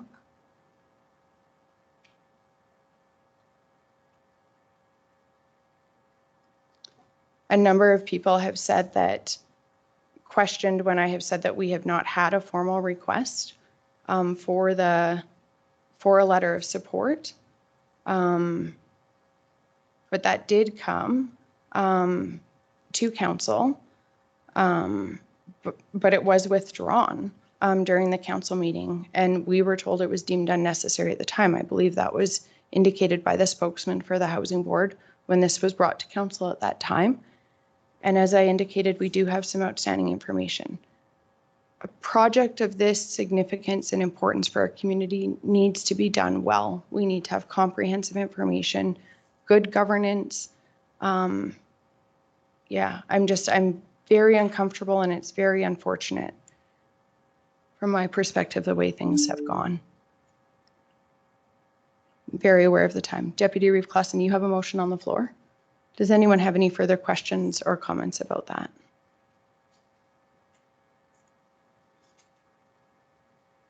Is any count? Oh, Sorry, it just occurred to me. Is it possible to have this by next meeting? Do you think? What's your timeline? We can start working on it. I just don't know the parameter of work, and but we'll try our best. yeah, and I don't think anyone is saying any decision around a letter of support is contingent on that. I just think it is something that clearly the province has identified as a tool, and I don't know enough about it either. And some of the data may already, this may be already addressed by the Housing Board, and we may just be able to draw on that. So once we have more information, I think that that will be key. Is any councillor opposed? Motion is carried. I'll just do one quick further motion to direct administration to draft a resolution regarding home care specifically for rural residents. And this will just get that ball rolling. We can, get some more details, perhaps work with the Wheatland Housing Management Body and the Hospice Society to even get some direction on where that advocacy is most needed and what that should look like. But at least it's sort of another avenue of supporting our seniors. Any questions or discussion on that? We can definitely, as administration explores it. I'm happy to support that because in my discussions with many of my residents, a lot of them, their first preference is to stay home as long as they can. And if they have, and the travel time has been discussed, even at the housing management, these recent meetings, I've heard that is an issue. The travel time is part of it. If we can advocate for that to be taken out of the home care time, I think that's essential. So happy to support that. Any other questions or discussion? Is any councillor opposed? Motion is carried. Our 10:30 appointment is here. Can we take 5 minutes before? Yes, we'll take 5 minutes. Let's reconvene at 10:47. Good morning. We'll call the meeting back to order. And we will move to agenda item 2.22, audit findings and financial statements for year ending December 31st, 2022. Good morning and welcome. Can you hear me? Okay. Good morning, everybody. Thank you very much for having me this morning. For those of you who don't know me, you probably are used to a different person being here presenting the audit findings, who is Sean Pilling. He's the partner on this audit. Unfortunately, he can't be here this morning, so I am Cameron. I am the senior manager on this audit. I've actually worked with Wheatland County since MMP got this audit 4 or 5 years ago now, Brian. And I've actually been with MMP for 8 years. My very first audit I ever did was municipality, so I'm very well versed in the public sector. And in light of Sean's absence, I'll present the audit findings. As I understand, council's been through a lot of numbers this morning in terms of tax bylaws and budgets, so I'll keep it at a high level for everybody so we don't get too many numbers flying at you.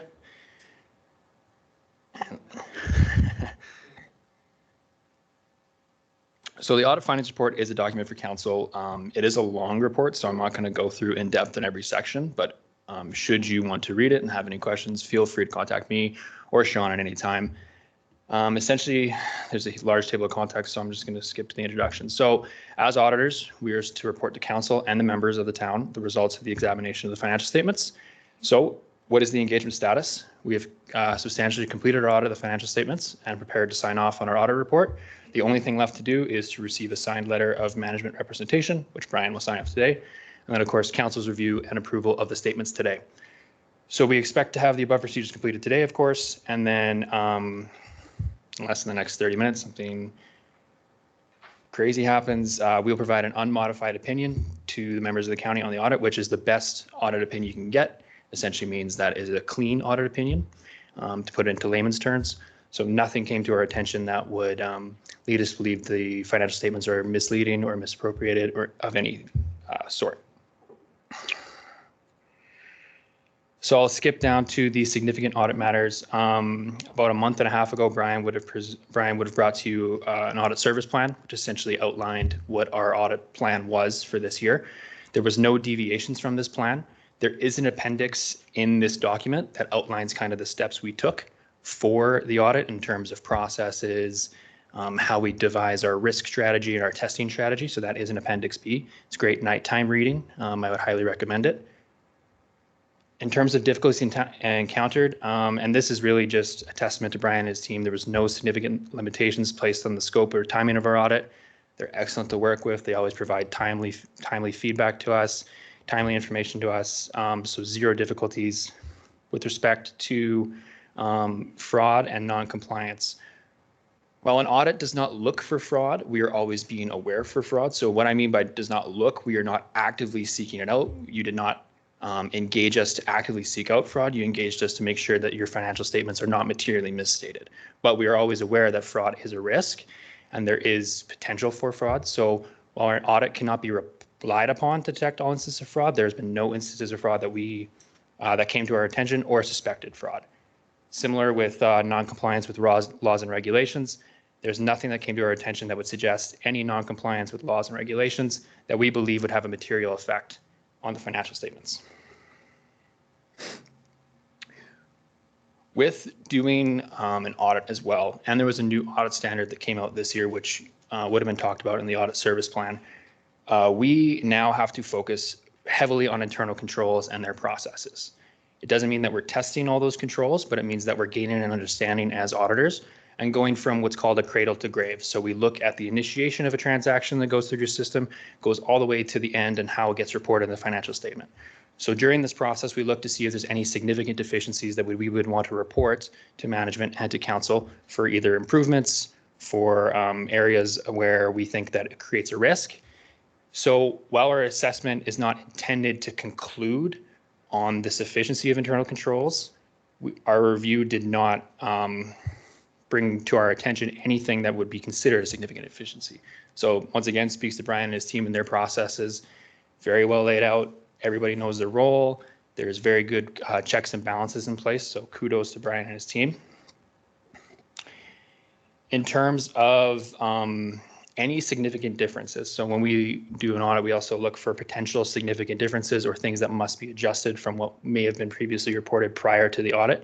There was only one adjustment that we will propose to management, and it's kind of a weird way to say that because it's actually management proposing the adjustment to us. During the reviews, they noticed a account that needed to be adjusted. We looked at the backup and we agreed with them, so we proposed to management to make that adjustment for the financial statements. And then lastly, before we get into the actual financial statements and some financial line items, I'll just talk about materiality. So materiality did not change from the audit service plan. It is 3.5% of your gross operating revenue of 40,000 or 1.4 million. Now, materiality as a concept is how we view the statements. So we look at what might change a user's decision. So if you were to make a decision as council, at what point when you're looking at a set of financial statements or a budget, would you possibly change lanes? Now, the 1.4 might be the overall, but when we get to different areas, we scope that down. So when it comes to revenue, salaries and benefits, we'll scope that down even further because we know that certain areas of financial statements might be more paid attention to as well, more sensitive and more, there might be more decisions made at a lower basis. Any questions before I get to the risks, our results of specific areas in the audit, and then jump to the statements quickly? Any questions? Good. Okay.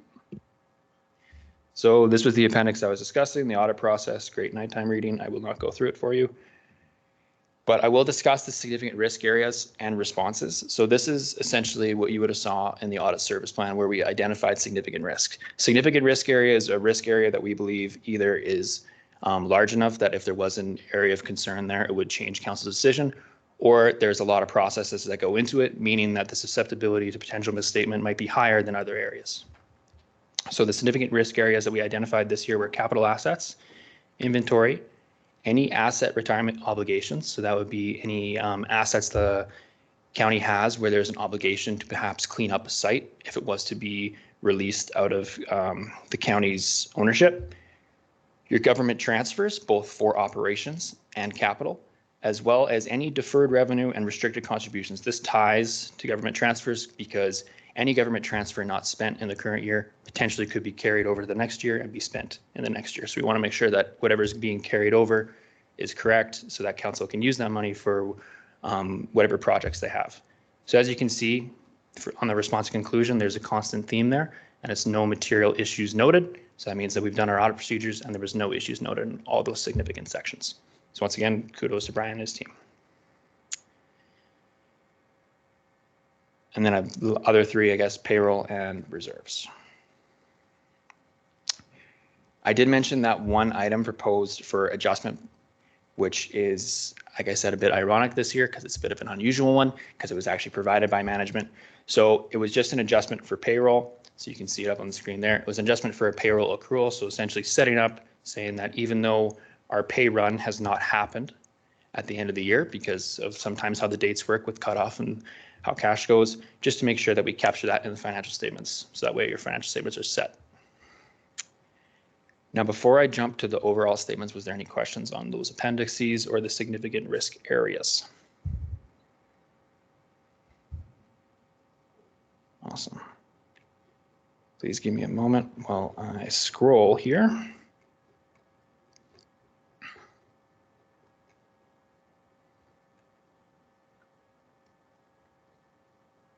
Almost there. Okay, so I'll briefly just give you an overview of the consolidated financial statements for December 31st, 2022. All financial statements are going to have this report of management's responsibility, which essentially says what management's role is when it comes to financial statements. So management is responsible for the preparation and presentation of these financial statements.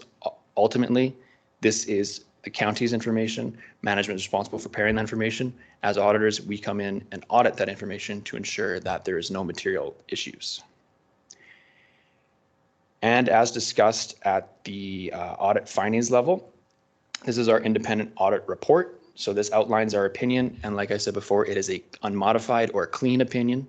So it is the best opinion you can have with respect to an audit. It means that nothing came to our attention that would lead us to believe that the financial statements as a whole are presented unfairly in all material respects.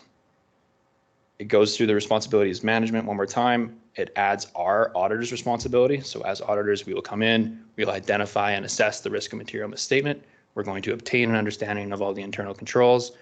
We're going to evaluate the appropriateness of the accounting policies. We're going to conclude and perform procedures in order to be able to conclude on the statements as a whole.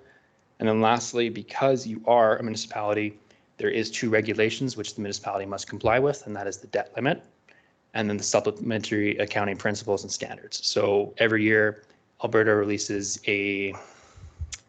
I'll call it a manual of some sort. It's not called a manual, but we'll call it that, where they say, please ensure that your financial statements for your municipality contain these disclosures, these notes, these schedules. So that's that second piece. And then of course, the first piece I'm sure council is pretty familiar with, which is the debt limit.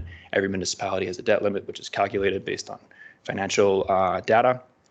And every municipality must be in line with that debt limit.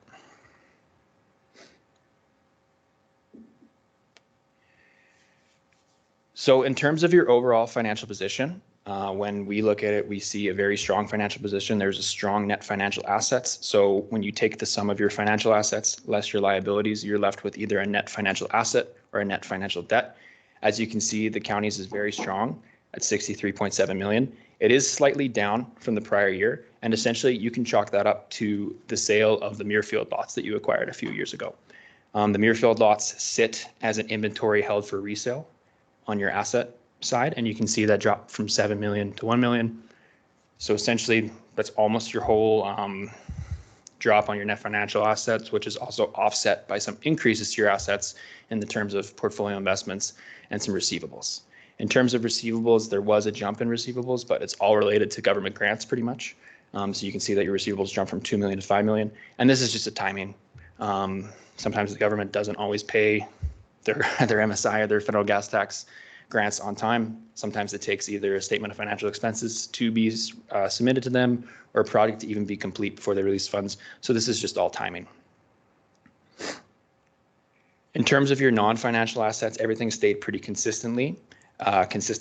So between tangible capital assets as well as inventory for consumption, there is some continual amortization that goes on with your, or depreciation that goes on with your capital assets. So there is a slight drop, and all that is a function of your additions to your capital assets this year is lower than what the overall amortization is.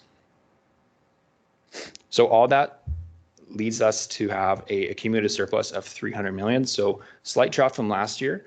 But as I said before, you can pretty much chalk all that up to the fact that you are getting rid of those or selling those Muirfield lots. So which once was an inventory asset on your books is now being slowly sold off. And I think there's only about 1 million left, which perhaps by next year when we have this conversation, they might be all gone, which is good. Any questions on the statement of financial position or the net financial assets or the accumulated surplus? There is various notes that you will see that will give more detail on each of the balances. They just describe what they're comprised of, a little more details on the different changes. I won't go into that because I'm sure council's had enough of numbers, but we definitely can if there's any particular questions on balances. But any questions on this financial position before we go to the statement of operations? Any questions? We can proceed. Thank you. So in terms of the statement of operations, the first place I always like to start is overall revenue. So overall revenue has increased this year, and there's a few reasons to that. I'm going to be repeating myself a lot here when it comes to Muirfield, so just be prepared to hear that word a lot. So as you can see, when we look at your revenue, the biggest increase happens in the user fees and sales of goods, and you can chalk that up almost all to Muirfield. The Muirfield lots get reported as a sale of goods because you hold it as an asset, and essentially all that revenue gets put there. When I go down the line for your other revenues, essentially they are pretty consistent year over year. Slight drop in government transfers for operating, and this will change year over year for every municipality depending on what projects are going on, what the government has agreed to support, what the government has agreed not to support. So this does fluctuate depending on what's going on. So I expect to see volatility in this account. As well, you'll see that there's a drop in your penalties and cost of taxes, which is, I think that's kind of a good thing that you actually want to see. If you were to look back at your financial position, you'll see that your tax receivables have actually dropped quite significantly, which means that we're collecting our taxes, which means less penalties to charge our taxpayers, which I think is a good thing. In terms of the expenses, on the statement of operations, expenses are laid out by different segment. So Alberta requires that municipalities report by segment. So you'll see the different segments here: legislative, administrative, police and fire. There is a schedule further down, which I think explains it a little bit better. It just breaks all those segment downs into objects. So in terms of amortization, contracts, so I'll get us there. But essentially, there is an increase in expenses this year. And once again, this is a good accounting function, actually, and I kind of wanted to explain this a little bit in case council had any questions. When the Muirfield lots were acquired, they were acquired for essentially a nominal value by the municipality. However, accounting standards require us to give them a value that they would receive either, so it's called net realizable value. So what you expect to recover on those lots. So every time that you sell a lot, that net realizable value, so let's give an average of, let's say 90,000 for a lot, just number out of the air, kind of close. That's going to get reported as a cost on your books. So even though it gets reported as a cost on your books in your income statement, it's not actually cash out the door. It's a function of how the accounting standards work. And I'm going to bring up the cash flow statement just to kind of show how that works quickly. So you'll see that on the next slide. But moving down, you can see that overall there is a deficiency of revenue over expenses.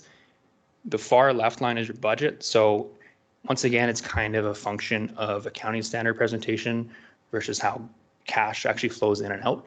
So even though it seems like there's a deficiency, we'll get down to the cash, there actually was an operational cash surplus.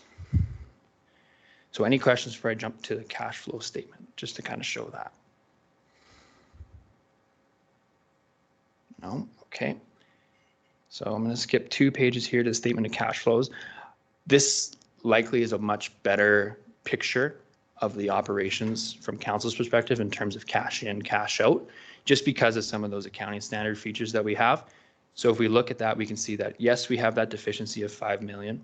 Right away, you add your amortization because that's a non-cash item that just represents the ongoing depreciation of your assets. So this is cash already out the door that you've spent over the years building roads, buildings, whatever that might be. And then we have this lovely decrease in inventory held for resale.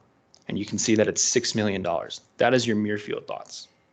So even though they're coming in and helping, or not helping, they're creating some of that deficiency, they're also boosting your cash. So you can see at the very end of this, your cash from operations net is actually $12 million. So on an operational basis, you have a cash surplus of $12 million. What did we do with that cash then? Well, we purchased some assets, and we also purchased or moved some of that cash into portfolio investments. So while there is a net decrease in cash, 10 million of that net decrease is actually just put into investments. So it comes out of cash and goes to investments. So essentially, once everything's all put together from an operational and investing standpoint, we spent $2 million net. Hopefully that makes sense. Any questions on that one? No? Okay. So the last schedule I'll kind of go through is the one that I spoke about, which is the segment schedule.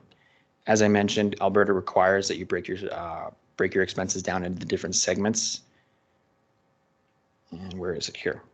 So this Schedule 3 here. So this Schedule 3 here, I won't go through it in crazy detail, but it does break down the various sources of revenue and expenses per segment. So that breaks it up between general government, protective services, transportation. And you will notice that some segments are actually in what's a deficit position, but that's mainly offset by all the taxes that you get. So it's a good image of how your taxes are actually funding some of these activities for protective services, transportation, environmental. I will say for the planning and development, this 7 million here of contract and general services, as well as the 6 million in user fees and sales of goods. If you were to look back a few years, they would not have been that high. They would not be in the millions. Once again, our favorite topic, Muirfield.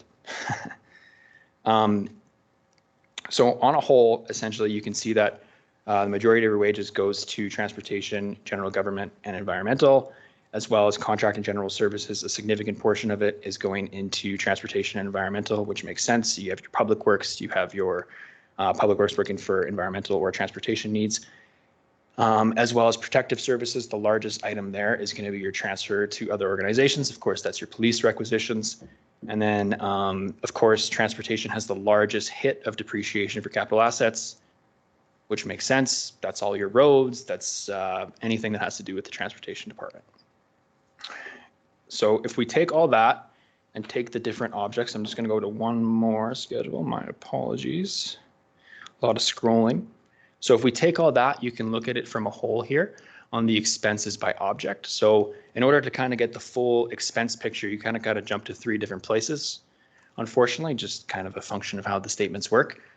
But when we look at your expenses by object on a whole, so taking all those segments, adding them all up, you can see that salaries and wages have increased slightly. Inflation, kind of standard to see that. Contract and general services, I'm going to go back to our favorite friends at Muirfield. They make up a significant portion of that. In terms of materials, goods, and supplies, up slightly, pretty much in line with budget, however. You would expect it to be up, especially compared to last year, given how inflation has hit us all. So obviously materials and goods are costing us more money.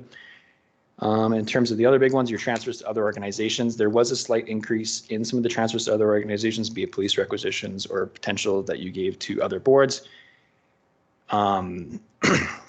And then lastly, our provision for allowances, which is just, it went from a recovery. So allowances would be any bad debts or any tax accounts that we've written off. So it went from a recovery where we actually recovered money from accounts we previously thought we're not going to get that money, to a slight bad debt. However, in terms of your $28 million of taxes every year, 47,000 is pretty good, and it came in under budget.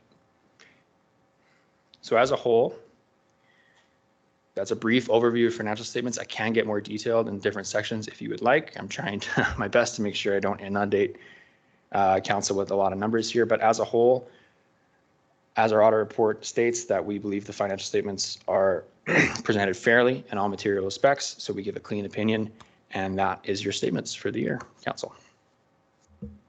Any questions?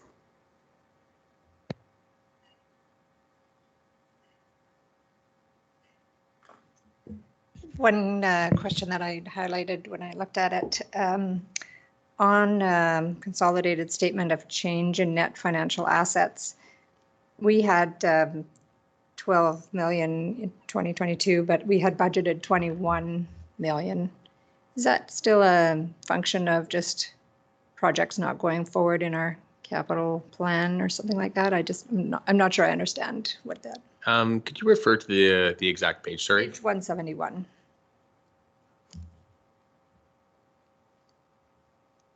Yes. Just for my own learning, That is exactly it. getting used to the. Yeah.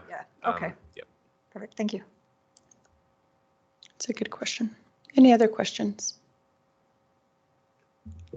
I just want to state that if I'm at this job for another 17 or 18 years, I think I'm going to get the whole gist of it. But thank you. It's 100%. like- Every year I get a little bit. Yeah, it is. I'm going, okay. And thank you very much. It's appreciate, I know we have to do this and I appreciate the, but I do have a question. Have you ever been involved in a county?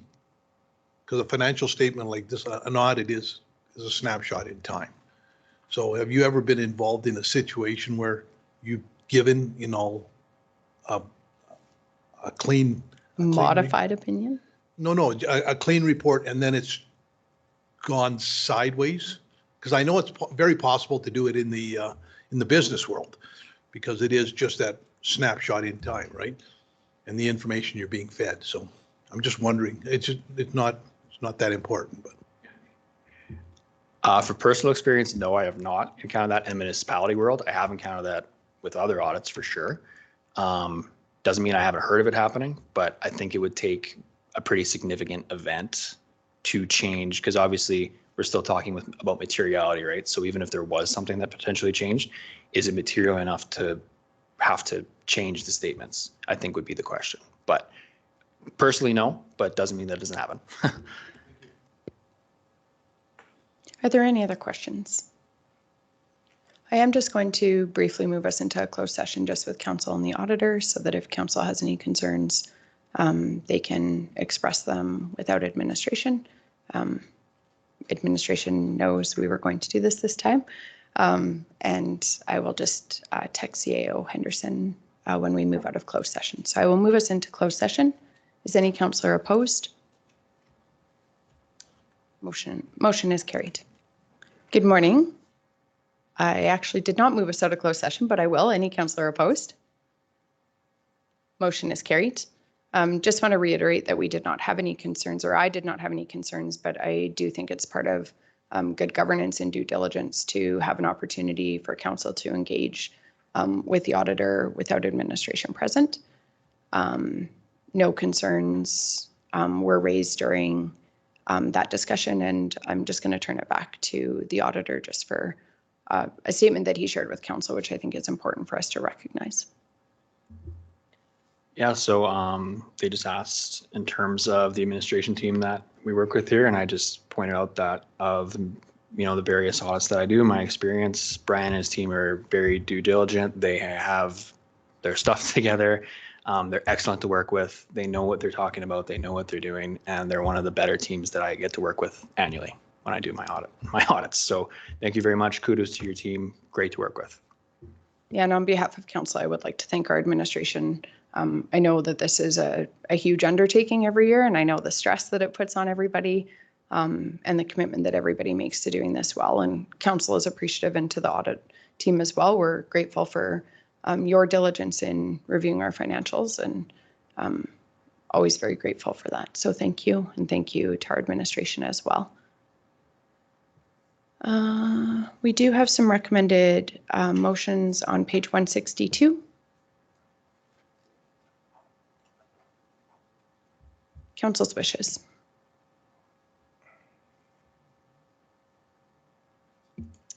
I'll move that council accept the 2022 financial statement presented by MNP LLP representatives as information.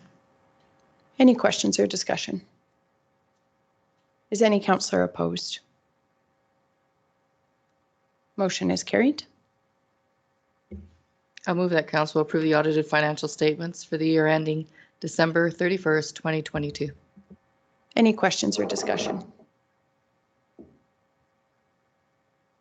Is any councillor opposed? Motion is carried. I'll move that council accept the 2022 audit finding report dated December 31st, 2022 as information. Any questions or discussion? Is any councillor opposed? Motion is carried. Make the motion that council authorizes the Reeve, Deputy Reeve, and Chief Administrative Officer to sign the approved December 31st, 2022 financial statements as presented. Any questions or discussion? Is any councillor opposed? Motion is carried. Thank you very much.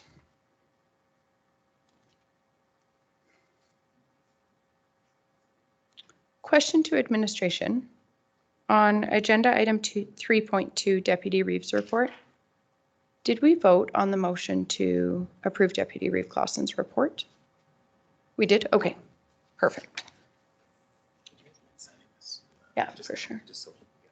Yeah. We will move to agenda item, I believe, 3.3. So my report is on page 130 of the package. I will just say that I also attended Councillor Bigger's open house in Carsland, and they had great attendance there. It was really great to see people come out and ask their questions and engage with their councillor, and great to see democracy in action. I was also honored to attend the Lead by Example powwow, and I joined in the grand entry on behalf of Wheatland County. So that was a highlight. RMA Spring Conference was, I always find it actually very worthwhile to go, that you get an opportunity to see some of the ministers and the files that they're working on and what kinds of things they're paying attention to. And that's about it. I guess I did attend the Wheatland Management Body and Hospice presentation last night, but I've already discussed. So I will move my report as presented. If there's any questions. Any questions for Councillor Laprise?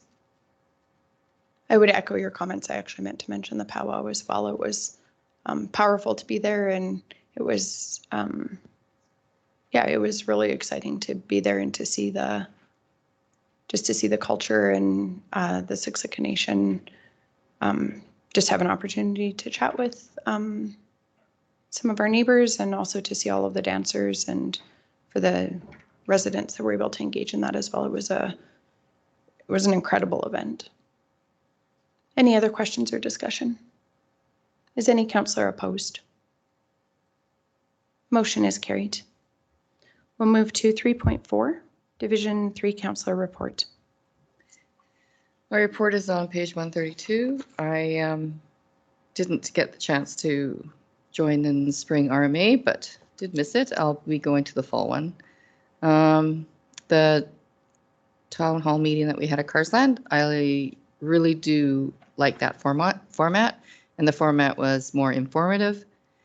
It was all the different groups of Carsland informing all the residents. Good attendance. We've been known for our attendance in Carsland, and I appreciate my residents and my ratepayers, how involved they are, and appreciate them a lot. We had the Ag Society, we had CGC, we had our church. There was about 6 people that presented, and I do believe that in keeping the residents informed is a great idea. I'm proud of the hospice for going around and doing these information on what they're doing so far with the housing. And I'll be there tonight at the Carsland one. And yeah, that's about it for me. I will have my report, or asked to have my report accepted as presented. Any questions or discussion for Councillor Bigger? Is any councillor opposed? Motion is carried. Oh, and thank you for councillors and staff that came to the Carsland. We are the funnest place to go, so we understand why you go. It was But an thank awesome you. event. It was such a Thank you good turnout. for attending. It's very appreciative. Oh, golf tournament, yes. So I received some information about the golf tournament that the food bank is and the hamper are, this is their second annual. I don't golf enough to be in this, but I was hoping that I could and probably will be part of the volunteer somewhere. Do some, just some interacting. But if anybody, I thought I'd put it right on my package. So if anybody wanted to join in, I know there's golfers in the group. And just encourage anybody else to get involved. It's a good cause. And it sounds like fun. So it's all there. Sign up. And they're coming out quite early, so it's really nice. Well planned. Thank you for sharing that. I also am a terrible golfer. I gave all of my golf skill to my son. That's my story, at least. But I would love to volunteer with you. You can still, if you're a terrible golfer, you can still golf in golf tournaments, but I would love to volunteer. I'll check my calendar. So, yeah. Thank you for bringing that to our attention, though. As a fellow terrible golfer, they usually put you with the good people to, kind of rub it in, just because that's the way that it works. But usually you're on the winning team and you don't participate that well. So, and That you has get a lot not of been my heckling. experience. You get a lot of heckling throughout, but all you have to do, if it's just one good shot out of the whole thing, one good shot of each different style. Yeah. You only have one day to do that in. Yeah, that's still a lot of pressure. I know, but I did get cheers the last time for Oh, my one good shot. That was about it. So, but Maybe Brian could share that with. If Brian could share that with the staff too, if anybody's interested in going. yeah. And if council's okay with it on our social media and website, maybe too, just to get as much turnout as we can. It is for a phenomenal cause. So, and nice to see the food bank and the Christmas Hamper Society doing a joint fundraiser. That's fantastic. Any other questions or discussion? I think we already voted on Yeah, the you did. report. Perhaps we'll just accept this for information.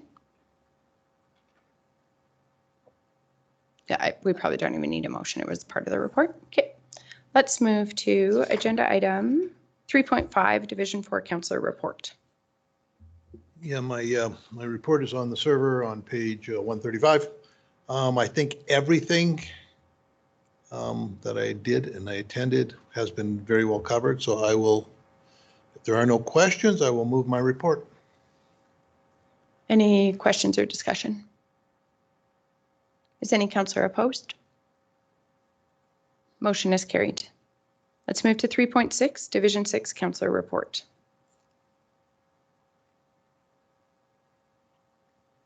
Councillor Kester, are you on the line?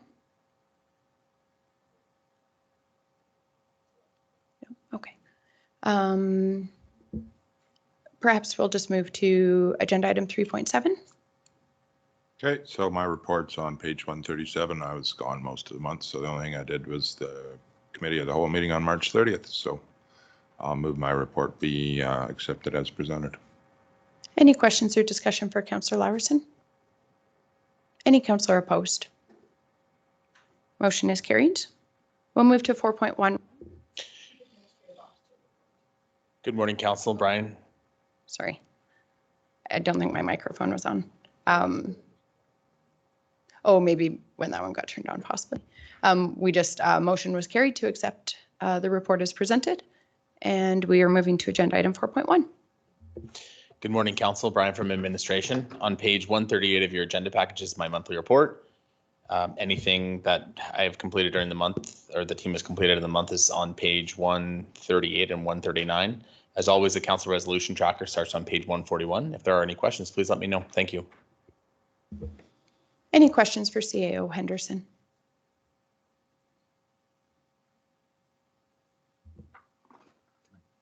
Yes. Have you patented the council resolution tracker with other CAOs? I think it's a very effective tool. Not yet. Still working on it. I've recommended it to quite a few that I've met, so. Yeah, absolutely. So I'll make the motion that council accept the March 2023 Chief Administrative Officer report as information. Any questions or discussion? Is any councillor opposed? Motion is carried. I'll move that council accept the April 4, 2023 council resolution tracker as information. Any questions or discussion? Is any councillor opposed? Motion is carried. We'll move to 4.12, 2023 National Palliative Care Week Declaration. Yes, good morning, Councilor Brian from administration again. On page 149 of your agenda package is a just the request that we received for the 2023 National Palliative Care Week declaration in the county. So the actual request was submitted by Terry McKinnon from the Hospice Society, and that correspondence starts on page 152. If there are any questions, please let me know. Thank you. Council's wishes. I would move that we declare May 7th to 13th as National Palliative Care Week in Wheatland County and recognize the critical work that Wheatland and Area Hospice Society is doing in this space. And I think it will be a good opportunity as well to publicly thank all of the volunteers that are involved in that service. I know the impact that this has on families and people who are in the palliative stage of life.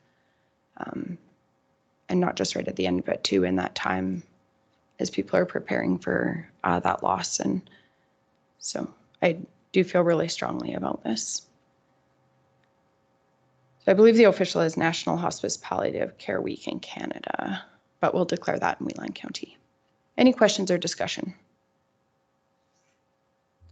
I just want to mirror the thoughts that you had, having just gone through using their mobile hospice in the county. You cannot say enough kind things about them. The people that work there are amazing. So thank you. Absolutely. You're one of the people I've heard about that impact from, and I know this is huge. So any other questions or discussion? Is any councillor opposed? Motion is carried. We'll move to 4.13. Yes, good morning again, Council. So Brian from administration. On page 154 of your agenda package is a request from Rocky Mountain Clean Fuels, Inc. for a letter of support for a potential hydrogen station.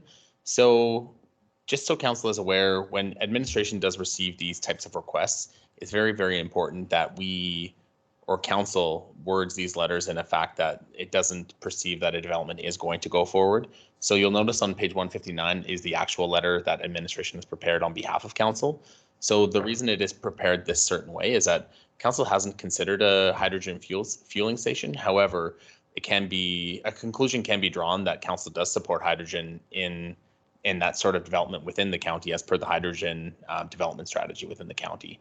So that's why we thought it would be appropriate to bring this forward for Council consideration. If there are any questions, please let me know. Thank you. Council's wishes.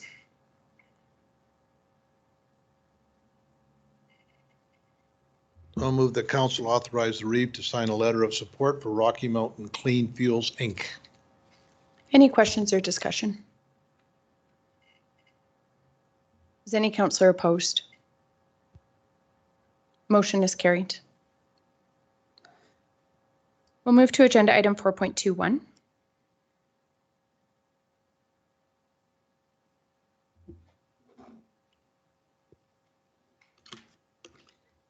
Good morning, Reeve Lincoln Council. Tracy from Corporate and Financial Services. I am here to present my report to council for March.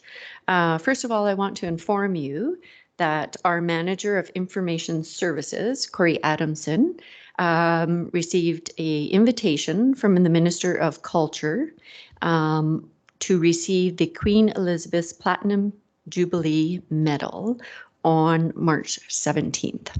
So that is our second staff member who has received one of those medals. And so we're very pleased with that. So I just want council to be aware of that as well. From the report, just a few highlights. We're planning to print the 2023 property tax and assessment notices with a tentative mailing date of April 21st.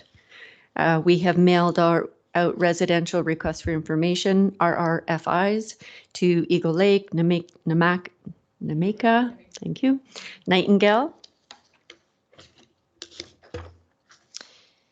We have completed the mapping of 2022 gravel haul map and the 2022 graveling map.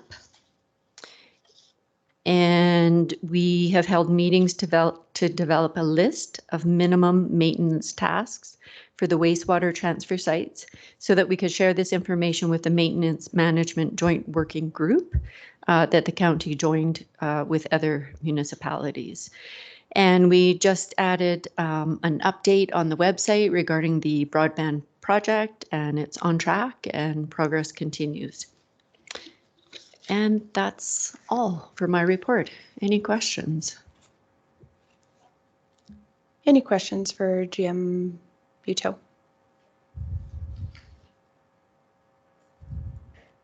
I'll move that council accept the Corporate and Financial Services March 2023 report to council as information. Thank you, Councillor Larson. Any questions or discussion on the motion? Is any councillor opposed? Motion is carried. We'll move to agenda item 4.32.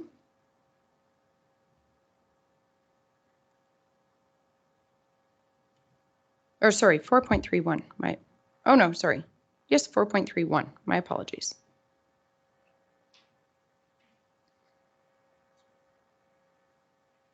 I had marked 4.3. Good morning, Council. Sherry Bars from Community Development Services here to give an update on monthly report found on page 213. And the statistics, I really don't have anything additional to highlight at this time and available for any questions. Any questions? If not, council's wishes. I'll move that council accepts the March 2023 Community and Development Services report as information. Any questions or discussion? Is any councillor opposed? Motion is carried. We'll move to agenda item 4.32, Certificate of Compliance Revision of Planning Policy. Good morning, Council. Rachel Hanson-Beaton with Planning Development Services to present proposed revisions to Planning Policy 7.14, Letters of Compliance.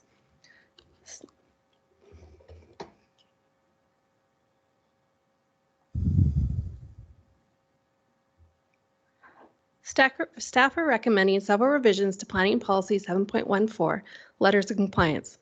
The first revision is to allow for digital copies of real property reports, known as RPRs with digital signatures, as long as the RPRs are received directly from the Alberta Land Surveyor who signed the RPR.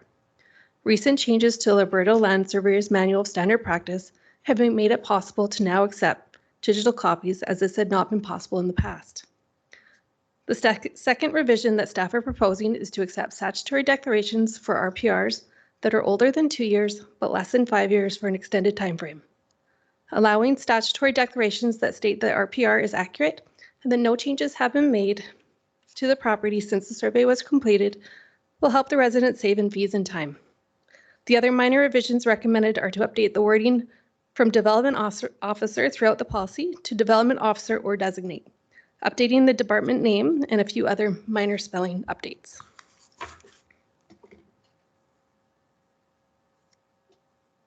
Certificate of Compliance reviews of RPRs are a service that the county provides as they are a standard in real estate purchase contracts in Alberta.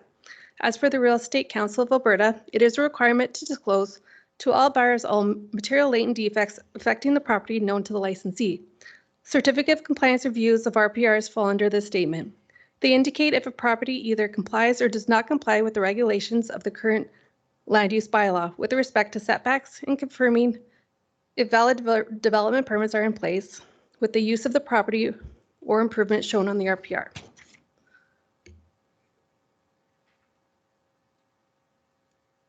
A certificate of compliance is usually required by lending agencies or lawyers in the sale of the property or a mortgage approval to protect their clients' investments.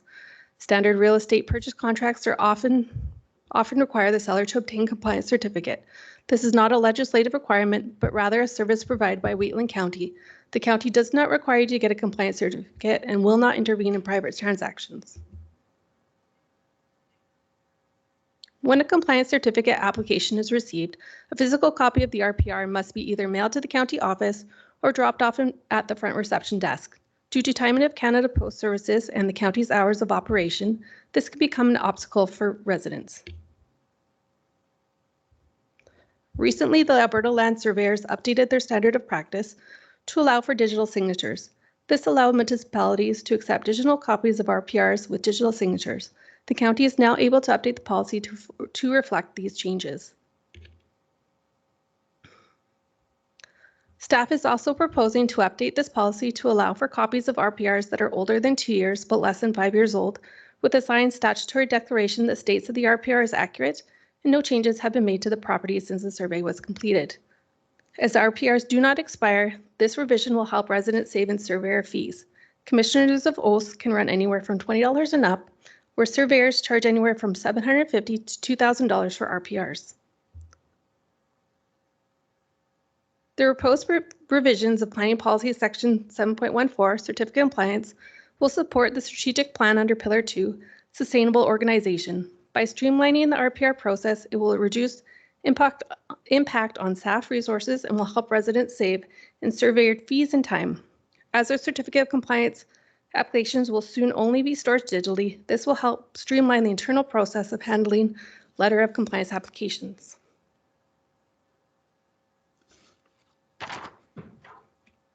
Other minor changes will also help streamline the internal process as reviews are currently being completed by designated staff by the development officer. The department title should also be updated to Planning and Development Services Department. And there are a few other minor spelling changes that can be found on pages 260 to 262 of the agenda package.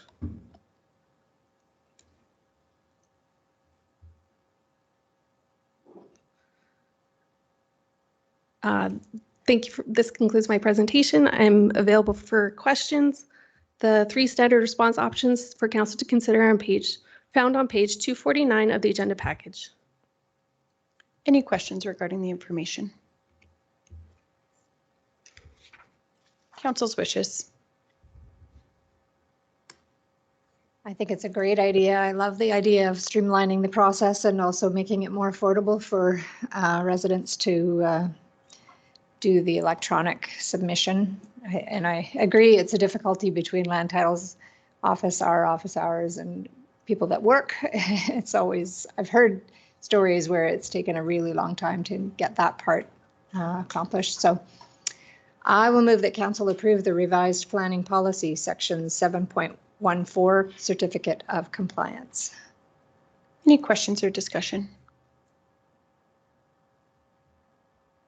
Is any councillor opposed? Motion is carried. We'll move to agenda item 4.33.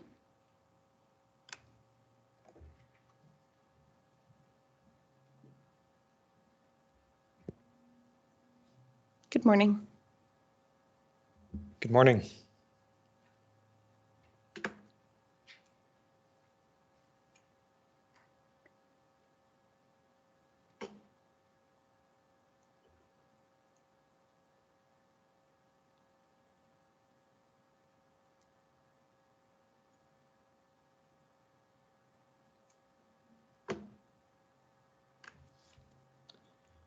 Sorry, I'm just trying to reduce how much scrolling I'm doing here in this setup. Okay, good morning, Council. Taylor Felt with administration here to present a utility right-of-way agreement requested by Fortis Alberta for Council's consideration. The agreement seeks to establish a new easement area and the installation of a pole, an extension of an existing overhead power line, and buried lot lines at Lot 4, Block 3, Plan 211044, all within Northwest 2126 west of the 4th. You can see on the land location map on page 268 and 269 of the agenda package, the subject parcel is located just north of the Bow River there.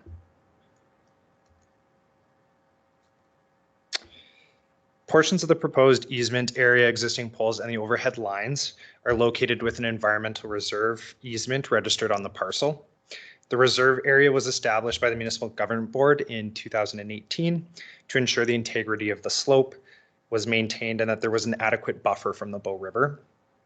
Given that existing infrastructure is already located within the reserve area, and most of the proposed improvements will be implemented outside of the reserve area, there's minimal impacts that are anticipated to the actual reserve area itself. Administration has reviewed the agreement and has no concerns. And that concludes my presentation. I'd be happy to take any questions. Any questions regarding the information? If not, council's wishes. That council direct administration to execute the utility right-of-way agreement with Fortis Alberta affecting an environmental reserve easement located at Lot 4, Block 3, Plan 211044 within Northwest 2126 west of the Forest Meridian. I do have a question though before you. Of course. Does Questions or discussion on the motion? Does Foothills need to be contacted, Foothills County? Because of the IDP, is that in? There was quite a discussion on that when we did the IDPs on that area.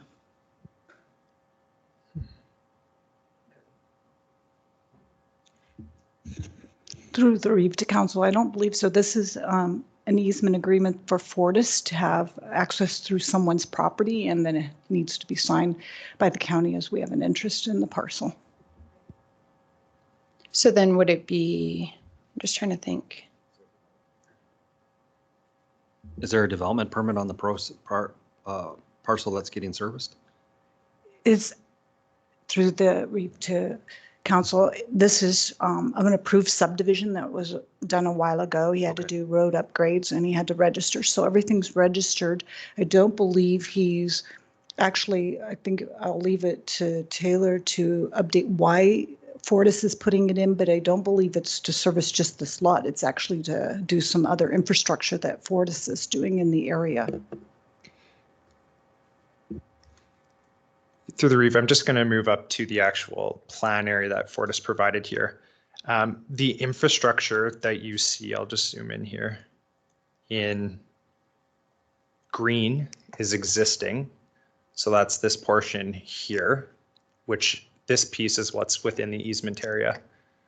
Detail A up here is outside of the easement area.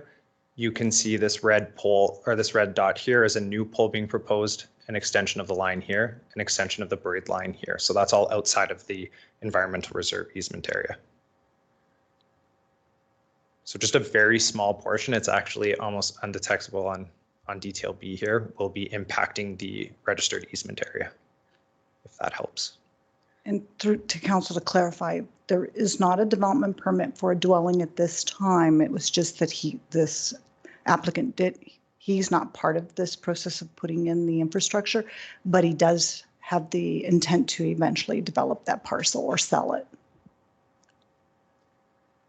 Yeah, and the reason I was asking that is because at that point, we will give that notification to the surrounding municipalities. Yeah. So administration is advising at this point for the right of way, there's not the intermunicipal consultation required, but when a development permit comes forward, then we would follow those processes. That's correct. Okay. Any other questions or discussion? Any councillor opposed? Motion is carried. Let's just complete 4.4 and then we can break for lunch.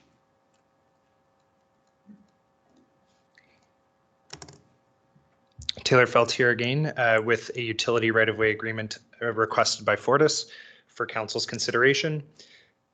Fortis is proposing the installation of a new pole and overhead power line located at Plan RW5, all within Northwest 21, 24, 20 west of the 4th. I have the land location map up on the screen here. You can see that the subject parcel is just northwest of the village of Hisar. The overhead lines will cross the former rail right-of-way, which is just to the north, over the 0.24 acre portion of county land and across Township Road 244 to the south, where the line will tie into the existing infrastructure and run parallel with the road. The proposal was reviewed by our Public Works Department and no concerns were identified. And that concludes my presentation. I'd be happy to take any questions. Any questions? Council's wishes.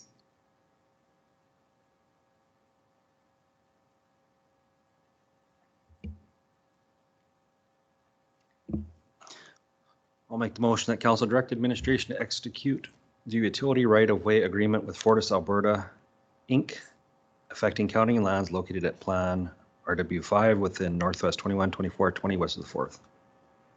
Any questions or discussion? Is any councillor opposed? Motion is carried. Let's break for lunch. Are we good until 12:45? Does that work for everybody? Okay, we will recess until 12:45. Thanks, everybody. Good afternoon. We'll call the meeting back to order. We'll move to agenda item 4.5. Good afternoon, Council. Dave from Administration. On page 297 of your agenda package is the joint use planning agreement. This was a requirement as part of the MGA. Council looked at it on September 6th and asked Administration to work with Golden Hills School Division on a joint use planning agreement, which is attached. The original deadline was June 10th of 2023, but recently an extension was granted for the agreements to be completed. The new date is June 10th of 2025, so we're kind of ahead of the game on this. We can get it executed, so I'm available for any questions. Any questions?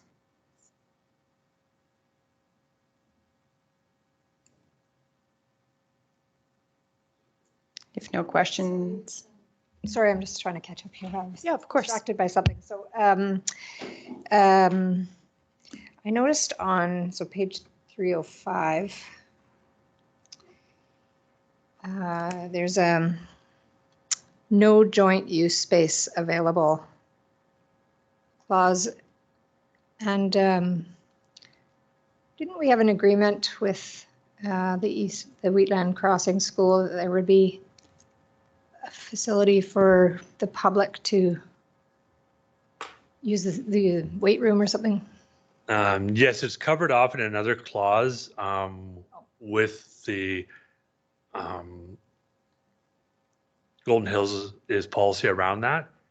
I'm not sure what clause that is in, but it is covered off in another. Something about rentals, but I think this is different, isn't it? Yeah, through the Reeve to Council, there is a clause in there, and I'd have to look real quickly as well, but it did state that rather than putting in joint use agreements through a template or schedule, they said that they would be handled through separate agreements. And so that's correct. We do have separate joint use agreements in place. So that supersedes this? That's correct. Yeah.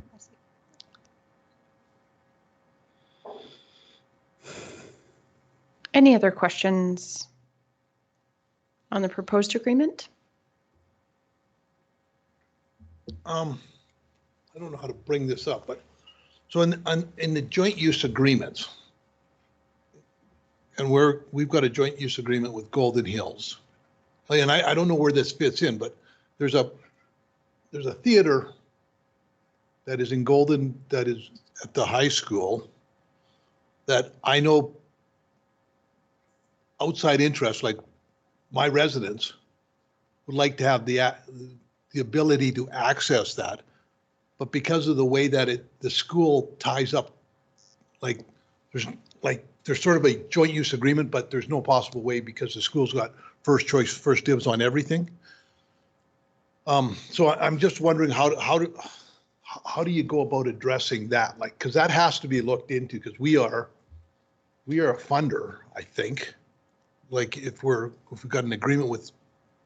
So are you talking about Wheatland Crossing? No, I'm talking about the high school in town here. So I wouldn't say we're a funder, like we collect taxes that we then okay, but right, like but that submit. But I wouldn't say we're a funder. I think like in that same 0.9 that Councillor Laprise raised, following that, like it says the parties hereby acknowledge that there is no joint use space owned or operated by any of the parties to this agreement to be made available to one of the other parties. That is not already addressed through other joint use agreements. So it points to those existing joint use agreements, I think, that have been referenced. And then to your point, I think you could draw on this next sentence: community access to school or school division facilities will continue to be facilitated through existing agreements described in Golden Hill School Division Administrative Procedure 556, community use rental of school facilities. So I don't think we would want to address community use like in our joint use agreement unless it was like a municipally hosted thing. But it looks like they have an administrative procedure that you could point your ratepayers to explore with Golden Hills directly. That's just my own personal preference. And to your point, I do think it's important, and they are acknowledged that there are existing joint use agreements. And then I think that would leave it open, and I would look to administration to confirm if there were other joint use agreements to come, this would point to like those still being valid or whatever. I see some merit in not integrating it into this sort of master agreement in case they are iterative or change or that type of thing. No, that's fine. Yeah, Okay. makes sense. But it does look like there's a mechanism. They have a policy or a procedure. Any other questions or discussion?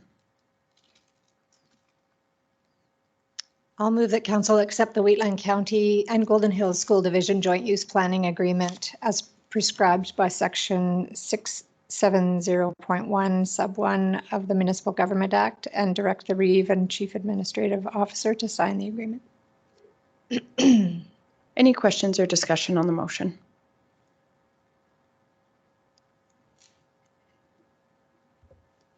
Is any councillor opposed? Motion is carried. We'll move to 4.36, Wheatland Shores Campground Lease Agreement. All right. Good afternoon, Council. Dave from Administration again. Wheatland Shores Campground Lease Agreement. On November 1st, 2022, Council asked Administration to prepare a request for proposal to look for a new operator for the campground. Administration posted the request from November 2nd to the 1st, and a proponent was selected to begin negotiations. Since that time, the proponent asked about rebranding the campground, which Council considered and approved a new name on March 7th. And attached is on the agreement that was vetted by legal and also some implications around on the financial end of things. The taxes will be prorated once the new tenant takes over the campground, and we're looking for land improvements on that campground, depending on how things kind of fared over the winter.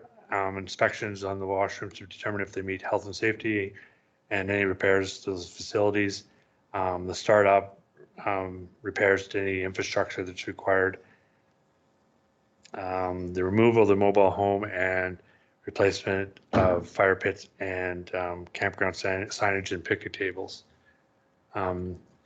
If there's money left after all kind of those items, there'd be beach sand and a parking area if we get those in place as well. Those are some of the things that were flagged as part of this agreement negotiations, and just inspection of the lands between when the operator turned it back over to us until now.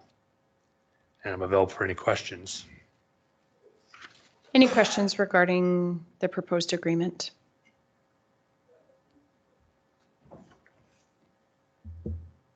I've gone through it. It looks really good to me. The only question I have is if we're responsible for some of the signage. So I'm just wondering if when we include our signage that says day use area, that we can also say public boat launch, just so that everybody's aware that there's a boat launch in the day use area. So that's the only thing, just some clarification on that. So. Okay. Any other questions or discussion? I have a question, and it's probably outside of my skill set. On page 341 2C, it says the tenant must require a criminal record check. I wasn't sure if it would be prudent to also include a vulnerable sector check, or if that's like inherent to a criminal record check. I know we've had to provide both, and it specifically references working with children. I don't know if that's implied in a criminal record check. I think we've had it be different. Like, I think it's two, and it just might be prudent to require. I don't know. From my recollection, it's different. Because I've had a criminal record check and then I had to get this other one for going to help my kid at school, and it just took way too long to get because of COVID. And it was, yeah, I ended up couldn't going. It's quite onerous to get it. It was quick when I did it last time. Yeah. Like I think it was just, I think I just had to request, like I don't recall it being arduous, but I do remember it being distinct. Like I can't remember where I had to go for it. Anyways, and I don't know if that's, like, the only reason I raise it is if we have the criminal record check in there, I know often that vulnerable record check goes hand in hand with that, or vulnerable, I did look it up, it's called a vulnerable sector check. And I think specifically when children are involved, it can be prudent. I don't know if administration has any advice on that. I would see the vulnerable children one is when you're going to be in control, like you're a day use programmer and that programmer's with the kids. Someone's turn their care over to that. I don't think that one quite fits in the campground operator. Like, they're still going to be the parents, they're going to be there, our guardians. They're not going to be left alone with the kids, I don't think, very often. If council did want that level, I could broach it with the operator again on that end of it, but I think there's a little bit difference on that.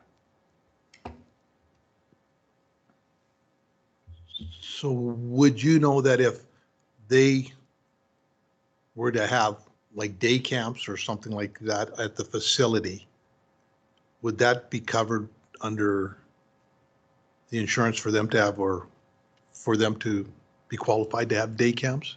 I'm just trying to figure out if we can, I agree with what you're saying, that the parents will probably, but I'm not sure what happens if they decide to run a program, an on-site program that is, you know. Yeah, their insurance would definitely kick in, and that, in that case, we may want to ask for that exactly. So I can raise that with the operator if they're going to run any day camps or similar type of thing, that we look at that, adding that vulnerable check as well.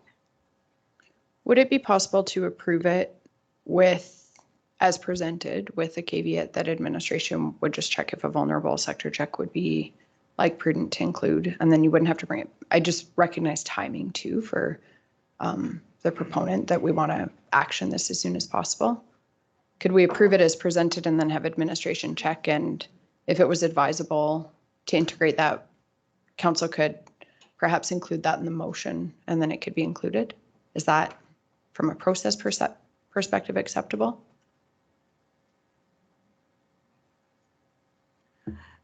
To council, we were suggesting that we take this agreement as it is and then either add an addendum, a separate one, so that, as you mentioned, it could proceed and that we're not amending and having to bring it forward, or work it as a separate agreement that we enter into with the applicant that if he's going to run the day camp and camps, we have the vulnerable check as a requirement. Yeah, that's good. I don't want to slow the process down. I want it to be efficient, like to enter into the agreement, but if administration could confirm, that's good. Thank you. Any other questions or discussion? Council's wishes.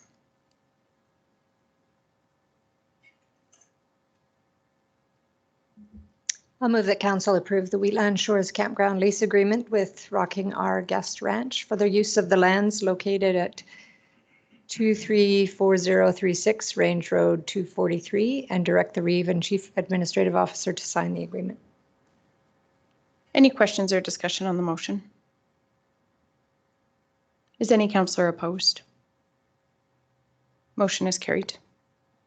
Do you want a motion to check that, or just so it's in? We can just do it. Okay, perfect.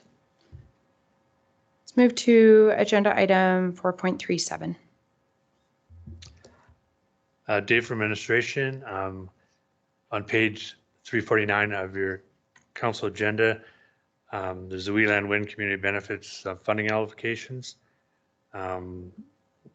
We collected applications for the Wheatland Wind Community Benefit Program. We had 12 applications requesting a total of over $72,000. Administration and Wheatland Wind representatives reviewed those applications and are making the following recommendations to council for approval on the funding of the open allocation for the groups, as well as the fixed amounts for WFCSS and the school programs. And I can answer any questions. Any questions regarding the recommendation? I'm just curious that the first part, the first resolution states the allocation of $10,000, but if I go to the second resolution, the allocations line up to $11,000. So who pays the extra 1,000, or are they actually an $11,000 allocation on that one? The total program is for 25,000. There's 4,000 left over for the school scholarship one, because that application deadline is not till July 31st. So the resolution one is a 10,000, which is on the table one for those projects: the Strathmore High, the Dallam Community Hall, the Rosebud Historic, and the Rosebud Community Enhancement for the tree planting. So those projects are part of that 10,000, the first one, and then the resolution two is to take care of the fixed allocation amounts. And there's $25,000 total. So there's that's a yearly. That'll be $25,000 every year. Okay. Yes. Thank you. Any other questions or discussion? Council's wishes. I'll move that council approve 2023 Wheatland Wind Project Community Benefit Funding open allocations for 10,000 as recommended by Wheatland Wind Project LP representatives and administration. Any questions or discussion? Is any councillor opposed? Motion is carried. I'll move that council approve the 2023 Wheatland Wind Community Benefit Funding for the fixed allocation amounts to the Wheatland Family and Community Sports Services for $7,000, school education program to Carsland School for $2,000, and Wheatland Crossing School for $2,000. Any questions or discussion? Is any councillor opposed? Motion is carried. Thank you for bringing those forward. It's exciting for the. Thanks. We'll move to agenda item 4. Sorry, we'll move to the agenda item 4.41.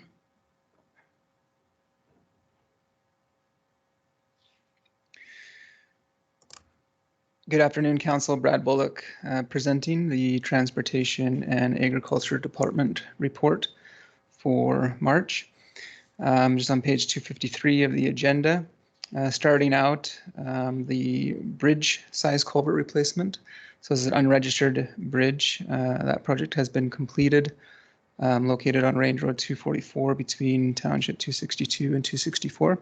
And that wraps up the bridge work for the 2022-2023 winter season that the county was doing. All of those bridge yards are done in the winter to avoid various complications with the water and other environmental approvals. So on page 254, some projects that were awarded recently, one for sidewalk replacement in Gleason and another for the paving of Cole Crescent in Carsland.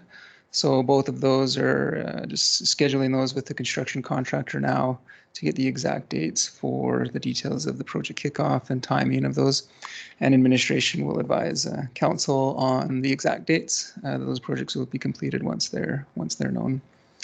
On page 355, one point to note is that with the spring thaw, the road bans have been imposed across the city, and information on which roads are banned and the percentage weight of those roads is available on the county website. Skipping down to the facilities, so the county has awarded the contract to Acacia Engineering to complete the energy efficiency review on county-owned buildings.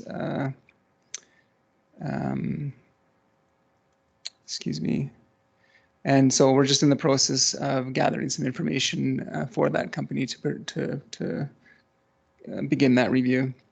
As well, as part of or related to that, the county is also completing some structural inspections to the Gleason Library, the Gleason Water Tower, and the Clooney Community Hall. And these are just regular structural inspections that the county does from time to time just to confirm structural integrity of the buildings for insurance purposes as well as maintenance purposes and planning purposes.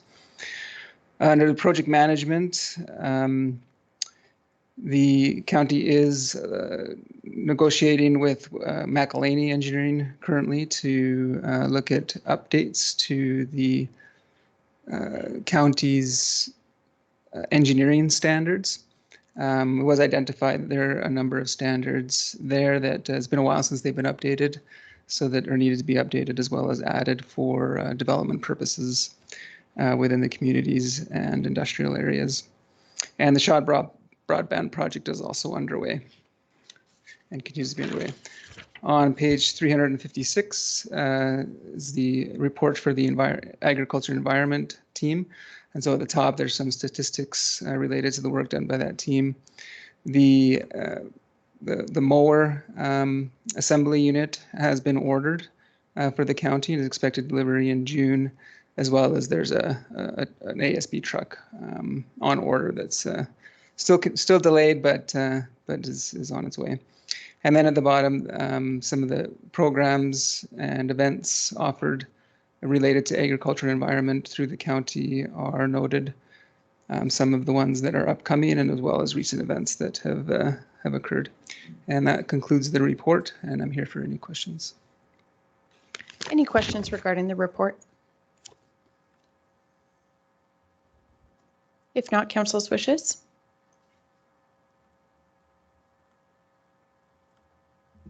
Make the motion that council accepts the March 2023 Transportation Agriculture Department update as information. Any questions on the motion? Is any councillor opposed? Motion is carried. We'll move to agenda item 4.42.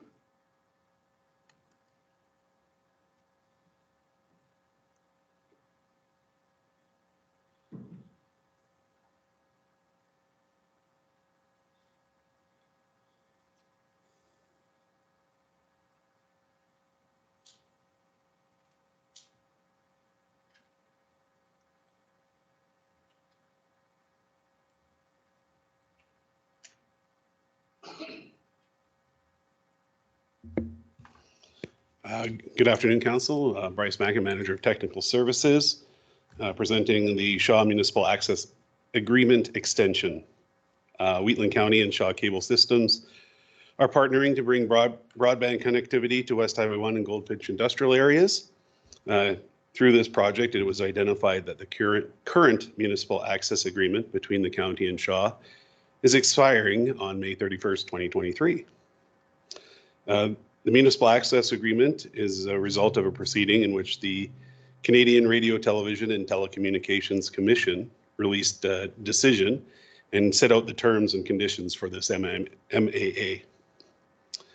Working with Shaw, administration is recommending an extension to the existing agreement to May 31st, 2025. This will accommodate the time necessary to complete the broadband project.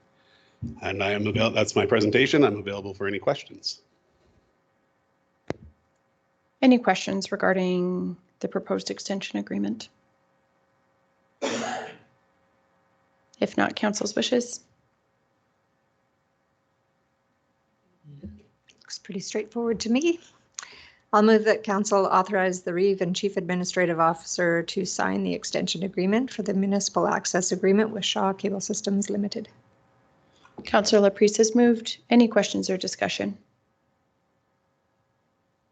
Is any councillor opposed? Motion is carried. We'll move to agenda item 4.43.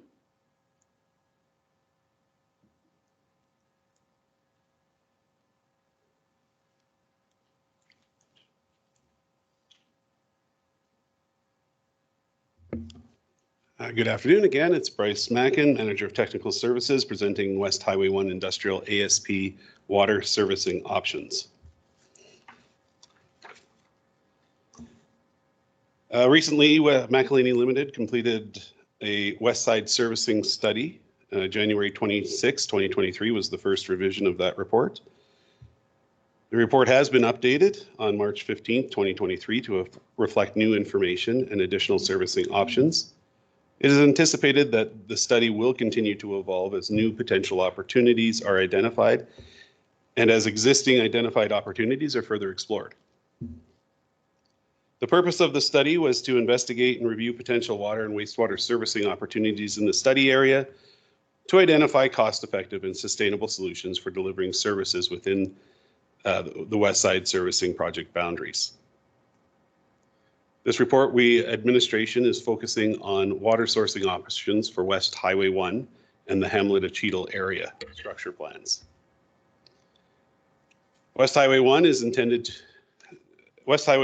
is intended to accommodate a range of commercial and industrial developments serviced by on-site water and wastewater systems in the short term, with the potential for regional servicing solution in the long term. The plan area currently features predominantly agricultural uses with some county residential and industrial uses, general uses. Hamlet of Cheadle is near the West Highway 1 ASP, so it was included as part of this study. Factors used in evaluating water servicing options for the West Highway 1 and Cheadle area, the ASP to assess future land uses, which also helped inform on populations and population projections. We looked at, McElhaney looked at municipal infrastructure plans that were available, the intended use of the ASPs were also looked at in West Highway, and specifically West Highway 1,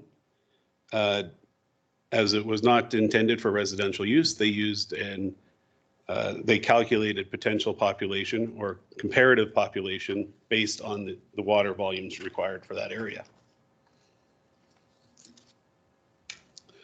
The following options for water sources were considered and included as part of the study for the West Highway 1 area. Raw water supply from wells located in or near West Highway 1 ASP. A treated water supply from East Calgary Regional Water Line. Raw water supply from the WID. Treated water supply from Langdon Waterworks. And raw water supply from the Langdon Reservoir.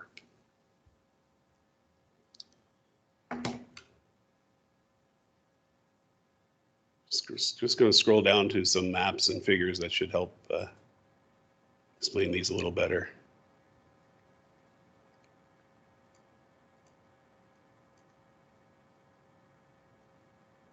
start with the maps.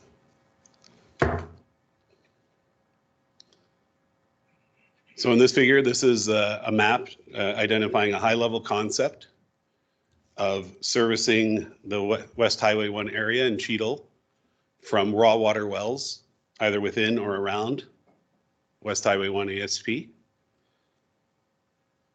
This option contains wells, a water treatment plant, storage reservoirs, and transmission lines that run to Cheadle.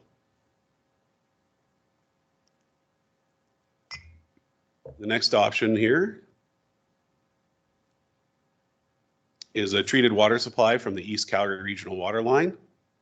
This option highlights a connection to the East Calgary Regional Water Line, transmission line to the West Highway 1 area, and then distribution pumps and reservoir for West Highway 1 area and the Cheadle community.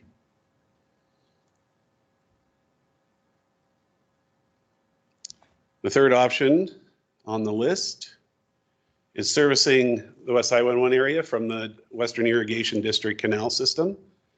As you can see, there would be a connection to an existing WID canal in this concept with raw water reservoirs, water treatment facilities, treated water storage or reservoirs, and then the distribution system or distribution pumps or transmission pumps to make it to Cheadle.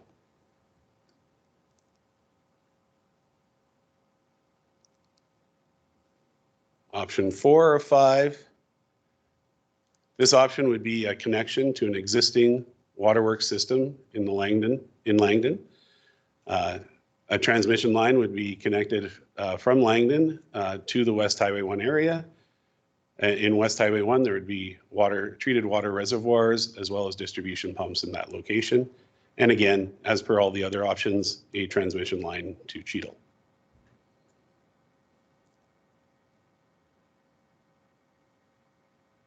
And the last option on our list today is an option for connecting to the Langdon Reservoir, WID system, and then a transmission line again to West Highway 1 ASP with reservoirs, distribution pumps, and the transmission connection to Cheadle.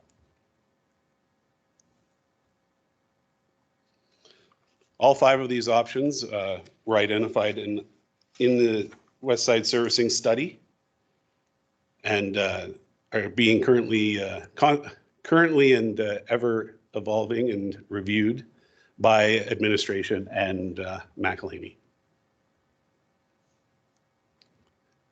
Forgive me as I scroll all the way back up.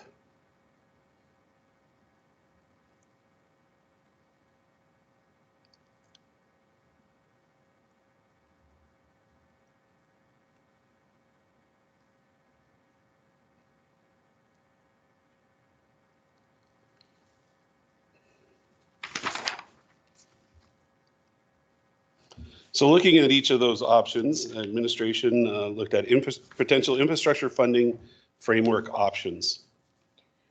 To implement the preferred water servicing option discussed in the previous section, the county would need to consider how to fund, plan, install, operate, and maintain this infrastructure. One of the key considerations for funding the water servicing infrastructure will be whether the infrastructure is initiated by a developer or if it is initiated and led by the county. The following funding options outlined below can be explored for providing water infrastructure to the West Highway 1 and Hamlet at Cheadle ASP lands. Initial funding mechanism options could include developer funded, where the developer may be able to recover some costs through application of Planning Policy 7.4, Endeavor to Assist. Pre-construction cost-sharing agreements with the county per MGA Section 651, where the applicant can pay for all or a portion of the cost of the improvement based on proportional use of the installed infrastructure. Or C, county funded through borrowing bylaws as per MGA Sections 2511 and 2581. County cost recovery mechanism options are local improvement tax, the MGA Section 263. The This could be used for existing subdivided properties. Offsite levies to reserve and or to service debt, MGA section 648(1). This would be used for future subdivisions or development permits. Or a property tax framework for servicing municipal debt, used to fund infrastructure installation, or for building reserves to fund future planned infrastructure, or both. Future exploration of the various options available for funding water infrastructure will depend on various aspects such as type of infrastructure, location of the infrastructure in relation to the planned area, contributing lands, and if the infrastructure is providing servicing to single ASP or multiple ASPs. Administration will explore each funding option and bring back a report with recommendations for funding and cost recovery framework. Major project steps and projected timelines. I should be scrolling. There we go. First major project step and timeline is the West Highway 1 servicing major infrastructure options as per this presentation. Request for direction to explore the feasibility of providing potable water supply infrastructure to the West Highway 1 area. Structure plan by means of water supply from East Calgary Regional Water Line or from WID options. Step 1 would be today's presentation. West Highway 1 wastewater servicing infrastructure options, presentation to council. Similar to today's presentation, a presentation from administration with a short list of options, similar to today's presentation, but focused on wastewater solutions for the West Highway 1 ASP area. Completion date on that, we're predicting having a presentation for the May 2nd council meeting. West Highway 1 ASP servicing infrastructure and associated funding options presentation to council. That would include the results of the feasibility study to provide water and wastewater services, recommendations for a funding or cost recovery framework, and additional preliminary engineering with updated infrastructure cost estimates for a refined recommended infrastructure scope and sizing. We have not set a target date for that as of today, but that'll depend on some of the other decisions forthcoming. Next, another major step will be policy and bylaw review, where review of the servicing policies of West Highway 1 and Hamlet Cheadle, and make recommendations for any required amendments to facilitate the provision of services, and review county policies and bylaws to make recommendations for required updates to facilitate municipal services in that area. As project completion date has not been assigned to that item yet, as of yet. And the fifth item on this list of major steps is actual capital project detailed engineering and construction. And that's all pending council approvals, bylaws, policies, if we go through all this process. Do you want to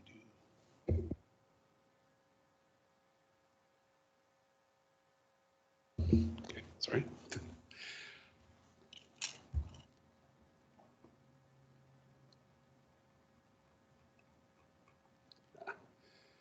So as part of this report, administration is bringing recommendations to council that council direct administration to investigate in further detail the options of providing potable water supply infrastructure to the West Highway 1 area structure plan by means of treated water supply from the East Calgary Regional Water Line, or, and this is maybe a small edit, a raw water supply from the Western Irrigation District with water treatment plant, and to prepare a report of the findings for future presentation to council.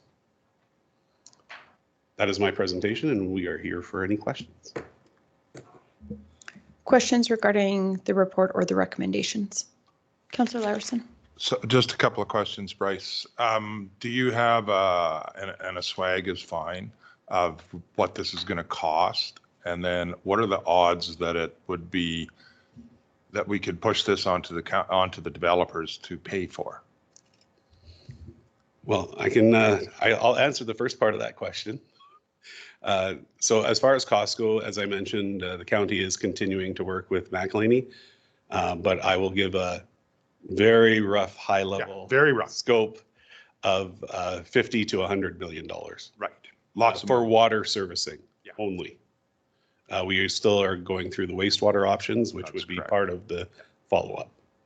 That's the first part. I mean, I don't know if you want to Second part. tackle the second part regarding developers. Currently, due to the fact that we only have one large developer that would potentially contribute to this cost, we don't. There are lots of smaller developers, and trying to bring them to the table to contribute would be difficult. We've been starting an inventory of all the lands within the Highway 1 West area structure plan to see what potential for future development. The lands that are currently subdivided and developed with buildings have deferred servicing agreements. So should piped municipal servicing come into the area, they are required to connect. So what that looks like would be policy and bylaw updates to figure out what that connection fee would be to get them brought online.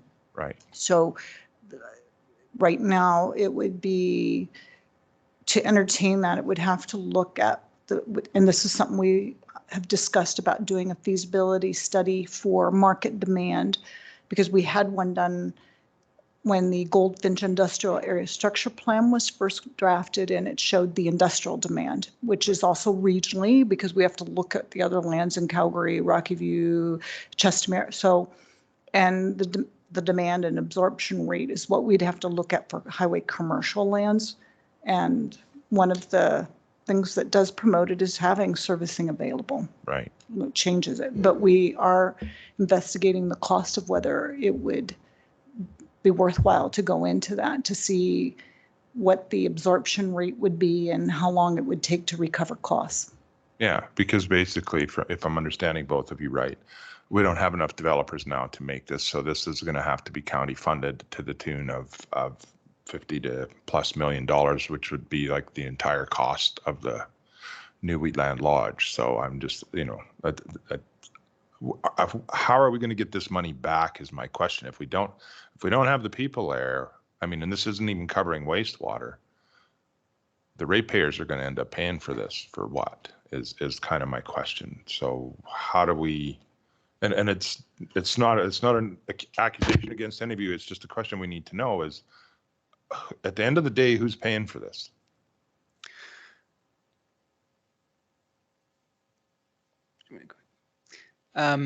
So through the chair, it's a good question. So this really goes into the next part of the study as well. So as we're planning and development, working out and looking at what are the development potentials and projections with the county. And so that number that Bryce, the 50 to 100 million could change too, and could come down depending on how much of these areas the county wants to service right now, as opposed to, okay, what do we want to do now and what do we want to plan for in the future, as well as whatever infrastructure and sizing we install now, how long is it projected before that full infrastructure gets used? And so that's the next part. And then working into that is exactly as you asked, is how is it going to get funded and how are those costs going to be recovered? Right. And so that's the plan for the next presentation to council, is to work through all of those details, as well as speaking with potential developers or current developments and having all of those conversations to be able to bring back to council more information on that and make a recommendation to council on how it does get funded and how those costs can be recovered, as well as how long it's projected to take for those costs to be recovered. Yeah. Okay.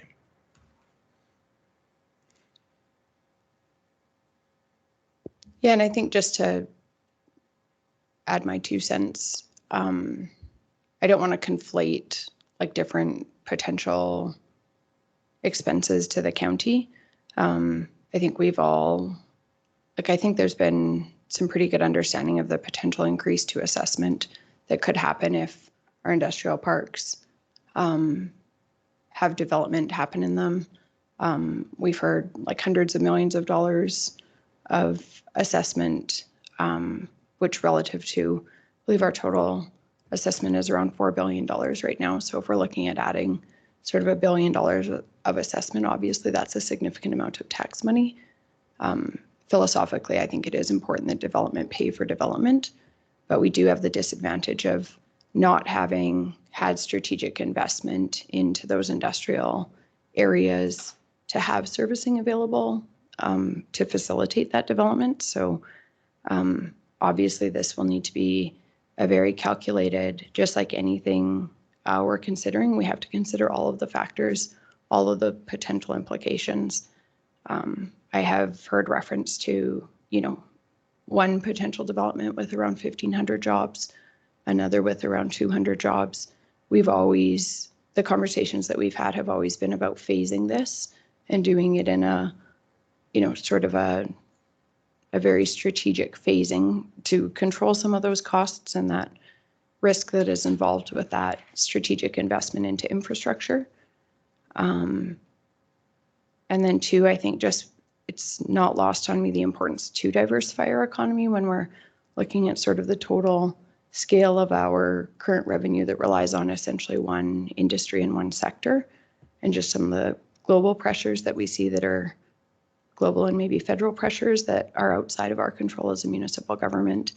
And then even just the risk that it was very clearly identified during that assessment model review when we were, facing the risk of potentially losing 19% of our gross revenue with just the stroke of a provincial pen and changing how that linear assessment is handled. So just very much trying to take like a long-term strategic approach in what we invest in. I do appreciate the fulsomeness of the work that's being done. It is a bit daunting to think about servicing the entire west side, but I think hopefully we can find a way that is strategic to do it in phases that is more manageable so that we can maintain that sustainable service delivery as well for our existing infrastructure as well. So definitely very complex, and there's a lot to consider here. So I do appreciate that we are narrowing down what we're contemplating and that we're getting into some of those more detailed discussions about how do we contemplate financing this and the cost recovery piece. Just because it would be very detrimental if we saw development not happen because we because we don't have a strategy in place for that servicing in time. So very good discussion and good questions. Deputy Reeve Clausen. For context, we have Wheatland Regional Corporation that has a line that services the side of the county, and I think the county put in 6 million and the total project cost was around 50 million. Around 50 million. So and Water for Life was a big partner in that. Not necessarily that's going to be for here, but my intention is certainly not to have the county foot the full bill for this. And definitely we have to have a plan so we can go to the developers and say, this is what we want, and to the funders to say, this is what we want. So. Yeah, and I think $50 million of taxpayer dollars was to bring water service to about 1,000 people, I think, yeah, for WRC. Roughly. Yeah, it's very, very small and very limited future growth, which sitting on that board, we're facing really high water costs right now. And the only thing we can do is to sell more water, and there's nobody to sell water to because there's nobody really growing out in that area, where we have the complete opposite side on the complete opposite issues on the other side where people want to be there. They could use, if we have the service, they definitely will use it and they will pay for the water. So you gotta, there is one issue on page 393 and the raw water supply. It says approximately 40 wells and associated pipelines required. And then it says appropriate water allocation licenses purchased for wells. Under my understanding, you don't have to purchase an allocation for groundwater, you have to prove it. So it's different. You have to approve the engineering. So just so that's not, unless I'm wrong, but. Through the chair, that is correct. There is an application fee for those approvals. You need to obtain a license for the groundwater, but as far as purchasing the actual license, it's not the same as the surface water licenses that you have to purchase privately through the Bow River Basin, for example. Yeah, so that's what I want to make sure council was aware of that. Like, we don't have to, you just have to prove the water's there, and then our existing license from Bow River doesn't affect any of that. So. But I realize we have a 130 as well, I think. Yeah. Is our 1:30 available? So the actual presentation occurs at 2:00. Oh, okay. And from 1:30 to 2 is information for council to read. Okay. Understand. I feel like we might need some more fulsome conversation around this. Does everybody feel that way? Councillor Baker, would you mind noting your comment and reserving that you can speak first when we resume this? Would that be acceptable? Yeah. Okay. Why don't we move into closed session to review a document? Okay. I will move us into closed session. All in favor? Or sorry, is any councillor, do we have a, Councillor Kester, are you on the line? No? Okay. All in favor? Motion is carried. Good afternoon. So council had moved out of closed session and taken a short recess, and we are reconvening. There are motions arising from the closed session.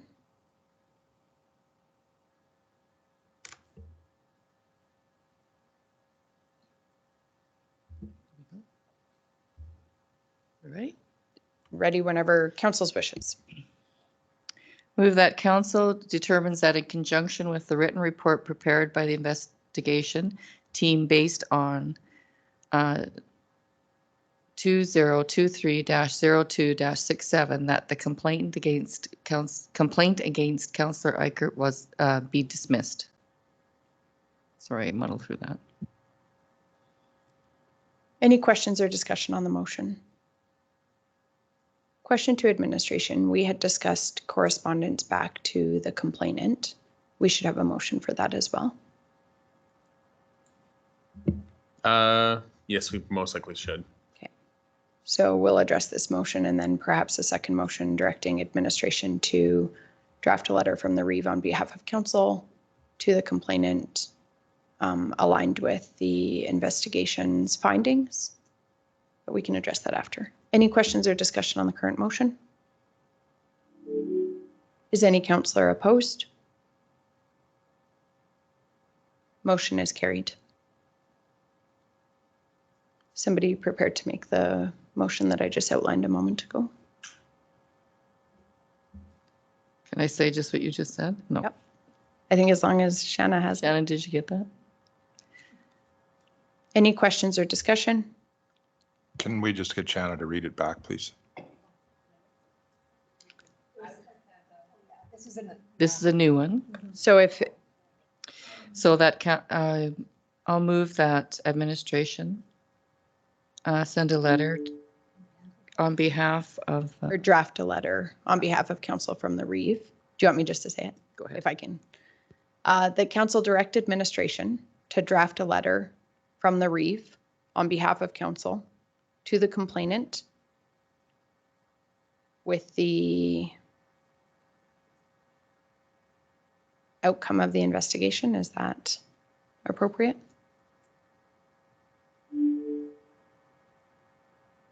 Is that clear, Councillor Larson? It's clear enough, I guess. Okay. Is there something you would like to improve on it? Always open to better motions. Yeah, it is a bit awkwardly worded, but I'm trying to think of a better way to word it. We should put in there which I can't remember because I don't have the document in front of me, but what he had said in the email. May I suggest the motion be worded to say council's decision on the matter in conjunction with the report or something like that? I think we just want to be careful if we say in conjunction that we're not including the report. Or consistent with the recommendation of the investigator.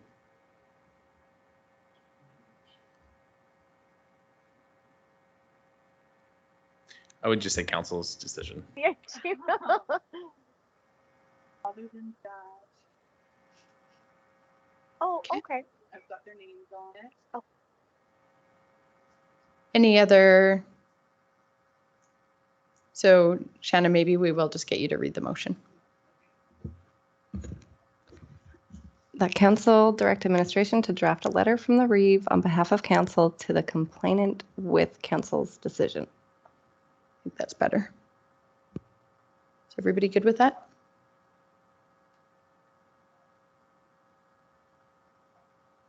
Any questions or discussion? Is any counselor opposed? Motion is carried.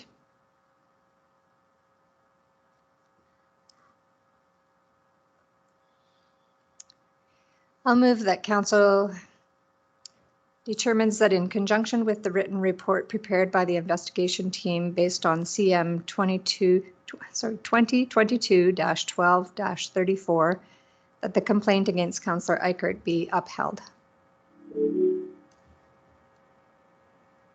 Any questions or discussion on the motion? Is any counselor opposed? Motion is carried.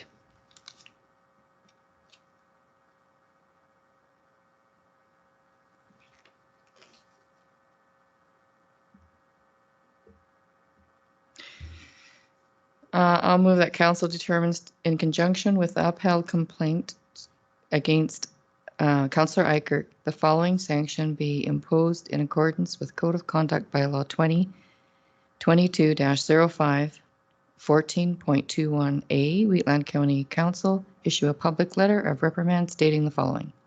Wheatland County Council acknowledges that Councillor Eichert has contravened Bylaw 2022-05, which is the Code of Conduct Bylaw. Although Councillor Eichert acknowledged his contravention and attempted to mitigate his mistake, Wheatland County Council does not condone this type of activity and does not want to see lapses of judgment like this in the future. Council takes contraventions of the Code of Conduct seriously and expects all councillors to adhere to it. Any questions or discussion on the motion? Is any counselor opposed? Motion is carried.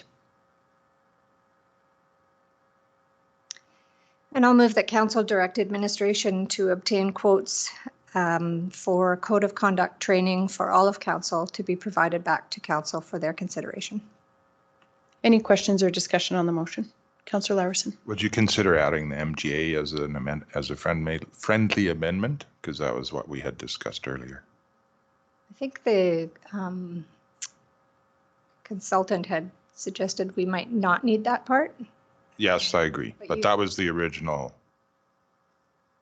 I think we don't had know how just you say this in public session. I think we had just referenced training in general. Oh. So do we? But sorry, like code of conduct training in general for all of council, which the code of conduct includes the MGA. So that would be Yeah, at least as long as we can include the relevant parts of the MGA in it, because that's what ours is supposed to be based on. Yeah. of course, and that's the code of conduct. Yeah. Speaks to that. Any other questions or discussion? Is any counselor opposed? Motion is carried. We'll move back to agenda item, and maybe do you want just a 5-minute break to bring administration back in? Okay. We will take a break until 3:18 and reconvene starting on agenda item, following up on agenda item 4.43. Good afternoon. We'll call the meeting back to order. We're going to resume our discussion on agenda item 4.43. Councillor Bigger, you had a question. We'll start there. Or a comment? Yeah, I've kind of had it answered since then, but it was about the Calgary water. I was under the assumption that Calgary wasn't giving out any more water. But then it was said that you just buy licenses. Yeah, I think if there was an agreement to be negotiated with the city and with the owner of the town of Strathmore, it would be within like the frameworks that are already in place. And then my understanding would be we would be bringing our own license for that allocation. Yep. So it would not be out of the city's licensing. Yep, sounds good. Okay, thank you. Any other questions on the presentation? Deputy Reeve Clausen. I think that's all what Deputy. Okay. Why me? You were first, and then if somebody. Being that I sit on a regional water commission that struggles with cost of water, should be noted that the Calgary water line would probably be the cheapest long-term operation system out there. It's the agreements that go with it, because of you're not building a treatment plant. You're just buying water from a bigger center, and water sells cheaper on volume. Sometimes depends on the agreement. So I think we need to put in a reservoir. That's a given.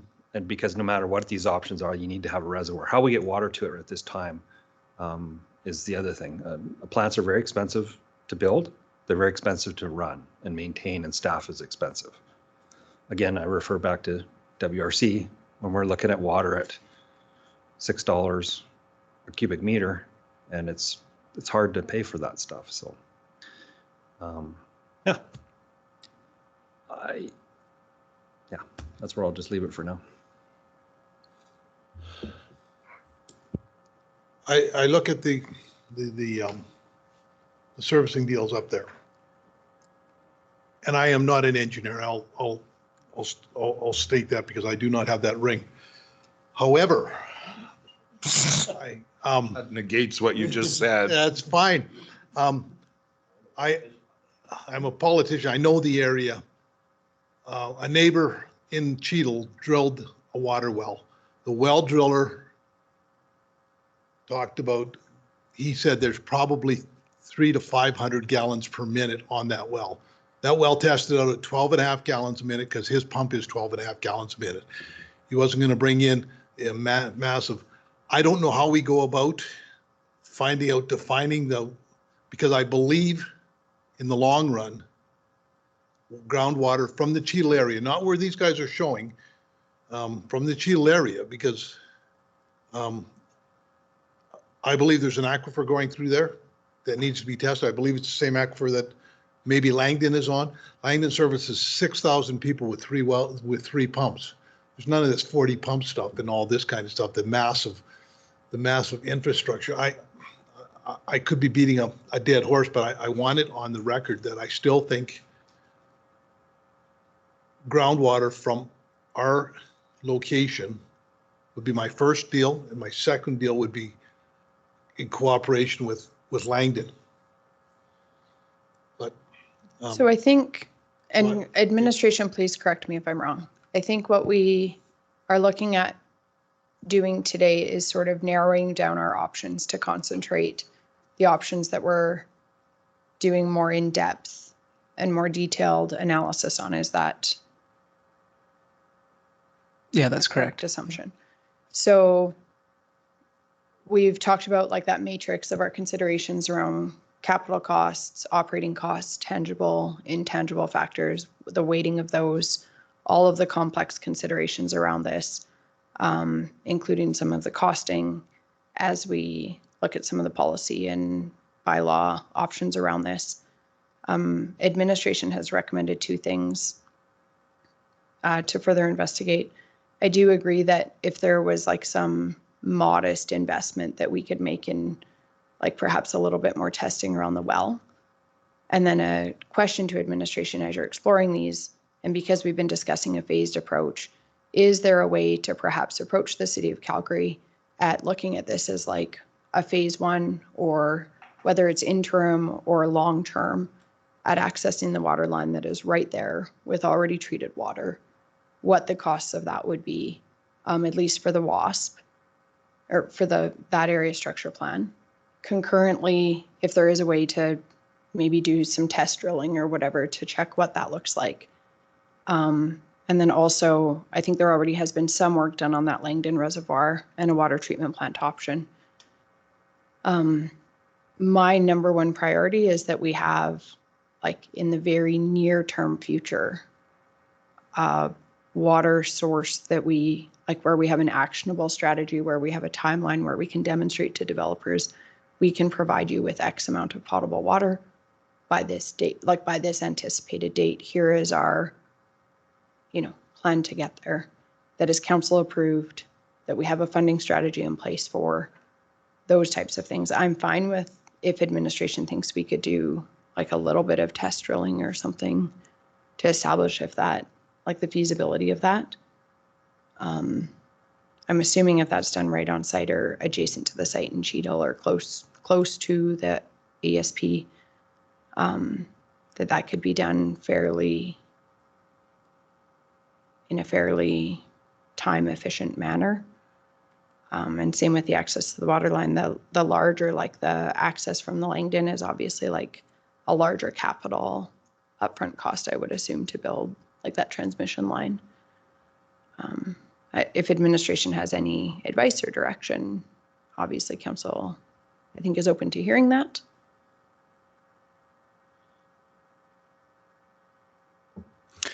Yeah, I think as far as the water well goes, it's certainly an attractive option due to the potential availability of the water, as well as there isn't a cost associated with that water. One of the reasons why administration doesn't have it on this list, is not to say it can't get added, is just the risks and unknowns with water. It does require, as I understand, a different type of water treatment as well. And so if the county did need to pivot to surface water, I believe it does change the type of treatment at that point. And so I don't know what the exact transition would be from a water well treatment facility to a surface water treatment facility, but I think it's fairly substantial. We could look into that. But perhaps maybe one recommendation, we could look into something like that with our engineering consultant, look into a little bit more of the risks and intangibles associated with a groundwater solution, or rather collect the data and come back to council with another report regarding groundwater, that solution specifically, and then get some direction if council wants us to go ahead and do some test drilling and things like that to pursue that option. It is certainly an attractive option. It's just there's some long-term potential risks for how long it takes to get licensing. Because you can't see the groundwater, there's some risks of, will that groundwater dry up? Long term, will we be able to draw enough water from the ground, from that aquifer to service that ASP as it continues to build out? And so there's all those various risks and concerns with it, which is why we didn't put it on there. But it is certainly, if council wanted us to, still an attractive option to, potentially attractive option to investigate further. But maybe a more detailed report on that, bring that back to council, and then make that decision again if we want to go ahead and spend money on test holes or anything like that. Again, I do not want to hold up this. I understand there is a certain amount of urgency there that we have to get some of these questions answered. So is there merit, just building on that, is there merit in potentially looking at phasing and perhaps looking at the East Calgary Regional Water Line as potentially like a first phase? And I recognize that the recommended motion directs administration to investigate. I'm also wondering if there isn't a governance piece for our council to request a meeting with the City of Calgary Council to see if there's like a political will to look at this with us, and just see if we can advance this and get a more firm idea of what costing might look like to access and timeline. I was under the impression that that line is owned by Strathmore now. The line is, so there's two pieces, yes. Oh, yeah. The city is obviously still the treatment and provides the water, but the town of Strathmore, and we do have an agreement with the town of Strathmore, if I recall correctly, but they do own the water, the infrastructure. It was, I think, funded fairly substantively by provincial grant funding, but owned by the town of Strathmore.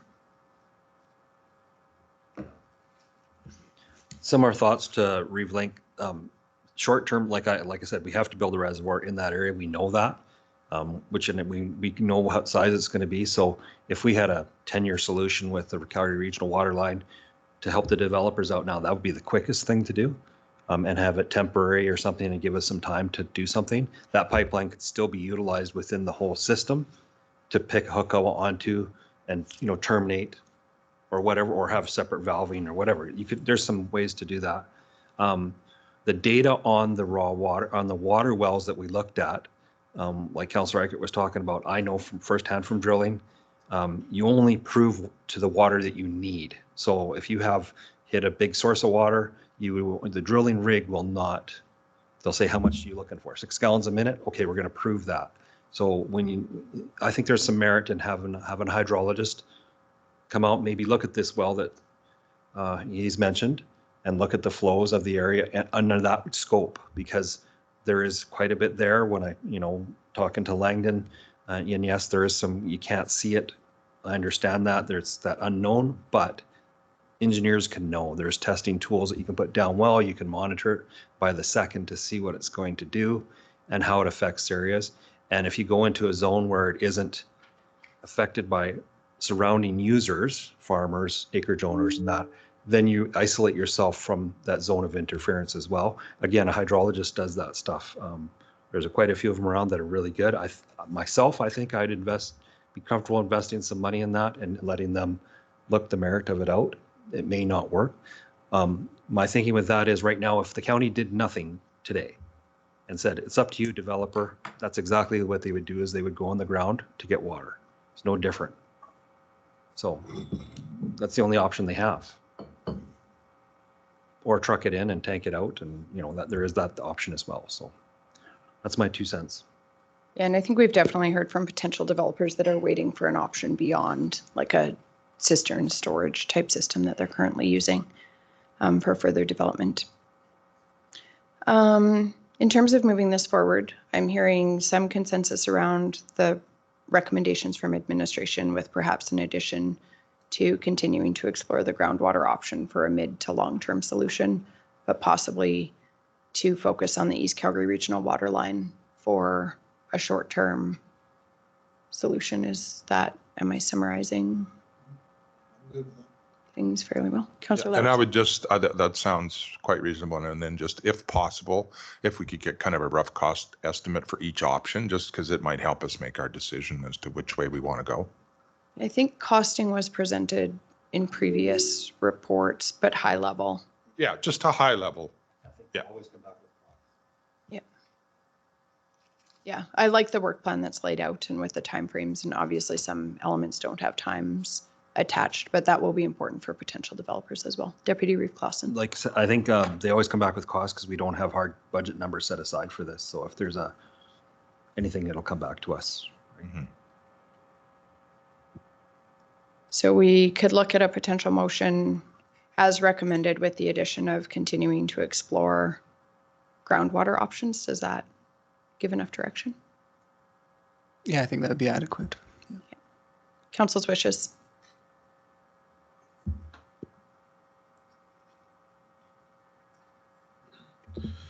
So we could just add a third point, is that? I'll move that council direct administration to investigate in future detail the options of providing potable water supply infrastructure to the West Highway 1 area structure plan by means of treated water supply from East Calgary Regional Water Line, raw water supply from Langdon Reservoir with a water treatment plant, and continue exploring groundwater solutions, opportunities. Solutions or opportunities. Okay. Councillor Lowry. I'd just like to see if Councillor Eichert would consider a friendly amendment to changing Langdon Reservoir to the Western Irrigation District. So I think that would be more appropriate, wouldn't it, guys?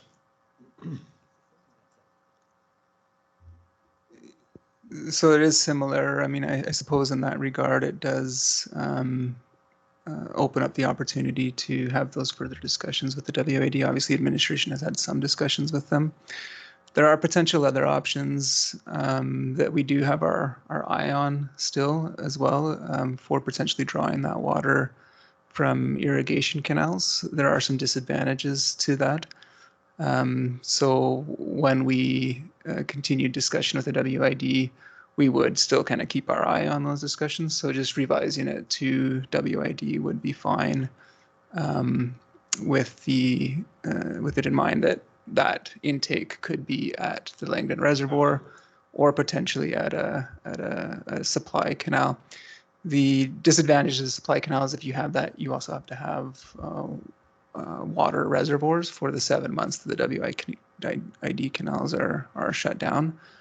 So there are some advantages with proximity of the canals and disadvantages with the extra infrastructure. So anyway, long explanation, just switching it to the WID would make sense. It makes it easier for you guys to do your research, right? Yeah. One more, Go ahead. one more friendly amendment. I think just the rest of the recommendation is to prepare a report of the findings for future presentation to council. Just to tie it up. Right. Wasn't finished. Yeah, no, I can see some theoretical funding synergies with Langdon, which I don't see with WID because it's another municipality, Rocky View. So Water for Life is always looking at. Yeah, so that's the only thing I would say, that if we. So let's just, instead of replacing Langdon Reservoir, let's integrate WID in as sort of a Yeah, fourth, I would, yeah. which I think administration has already been in discussion around and has been working on. So yeah, fair point. We can continue to explore that as well. For me, the top priority is just identifying something where we can actually have like a very clear timeline for potential developers. Hopefully we didn't really narrow it that much, but hopefully you guys can help us with that. Okay, there's a motion on the floor. Is everybody clear on the motion? So it's as recommended with the addition of continuing to explore groundwater and continuing to explore water supply from the Western Irrigation District. Yes. Or conveyance, or No, I think that's good. Sorry. does that give enough direction to administration? Yeah, I apologize. I missed some of the comments on that last. In terms of the Langdon Reservoir, are we specifically referring to the Western Irrigation District, or there was? Well, no, I assume that because if we do anything from Langdon, that's another municipality. There's an opportunity, I think, to get grant funding there to working in between municipalities, right? Okay. I mean, if there's a great grant that we're working with WID, I'm good with that too. I can't imagine that there is that kind of funding out there. Okay. Councillor Larson, then Deputy Reeve Clausen. So let's just be clear then, if we're talking about Dalmead or Langdon Reservoir, we're also talking about the one that's known as Dalmead Lake. Is that your understanding? That's the same reservoir. Yeah. Because that's one in the same, and that's a WID reservoir, just so that everybody's clear on that. That's why I said what I said. In order to gauge that one, if the way that it's shown, that would come through Rocky View County. I think we're talking about, I think the delineation is, I think we thought you were talking about WID using canals, and this would be like a distribution, like a transmission line from a reservoir at Dalmead/Langdon Reservoir. Is that my summary? I'm going to turn it over to GM Bullock. Just, yeah, maybe as a point of clarification, there are, so of the options that we have explored to date, there is accessing raw water, as on the screen, through raw water wells, which has been discussed, treated water from the East Calgary Regional Water Line, raw water supply from the Western Irrigation District. So in terms of that one, that was intended from a canal.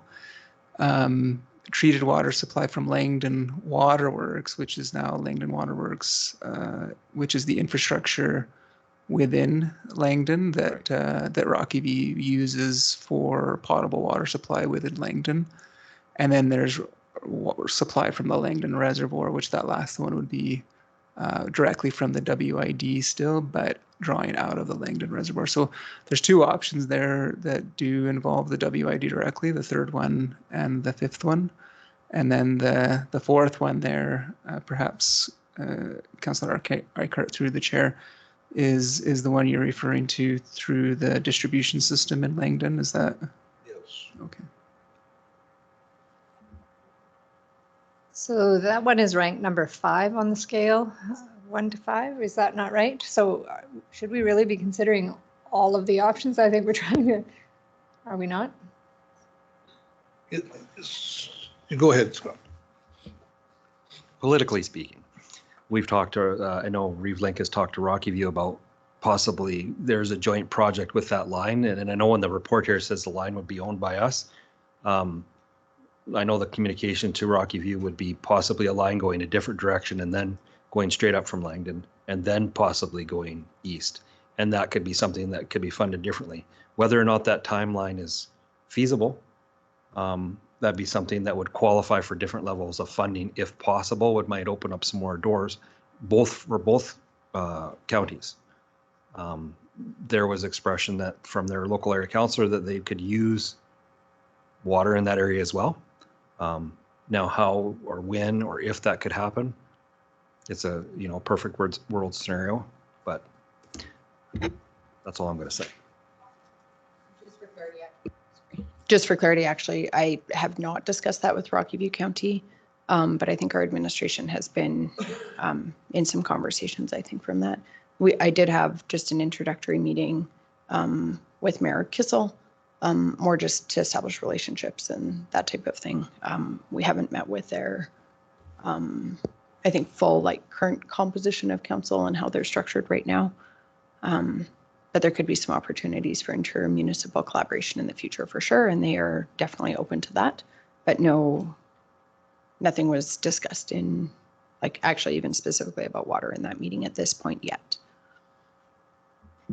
And that being said, if we had a solution that was off of Langdon Reservoir via WID, that could go the opposite way too, at some point in the future, and service them, right? So it is a developable area, including Goldfinch, including all that. So I see the merits of having something down in that area for the Goldfinch area as well.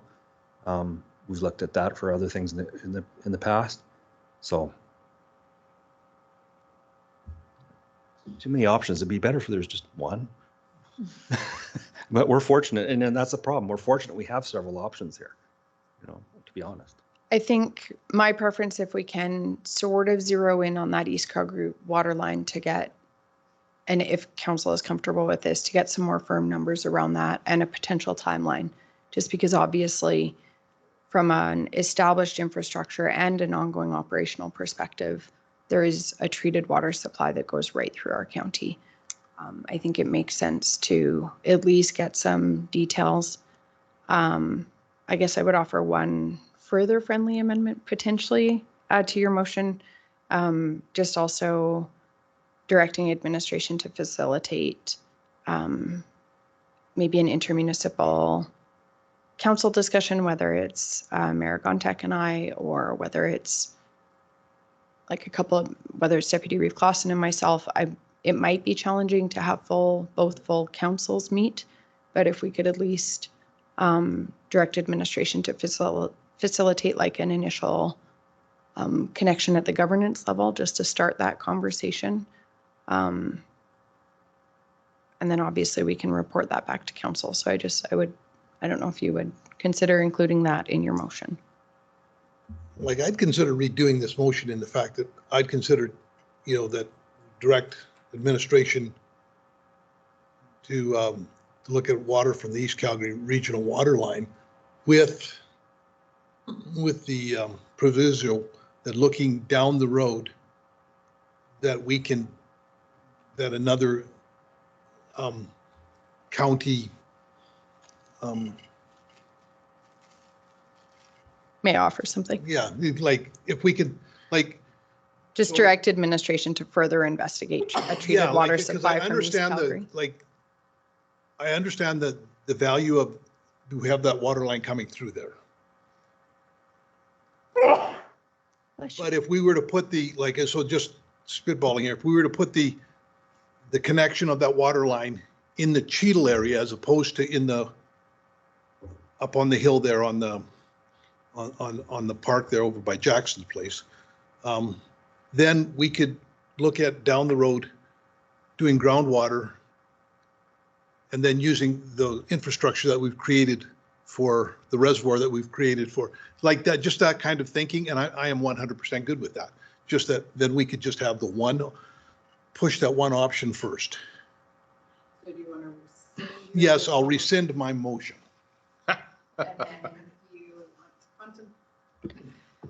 So Councillor Reichert is rescinding his original motion. Then would you like to contemplate a motion that council direct administration to investigate in further detail the option for providing potable water supply infrastructure to the West Highway 1 area structure plan by means of treated water supply from the East Calgary Regional Water Line, including facilitating A groundwater solution. just wait on, including facilitating like an intermunicipal council representative meeting.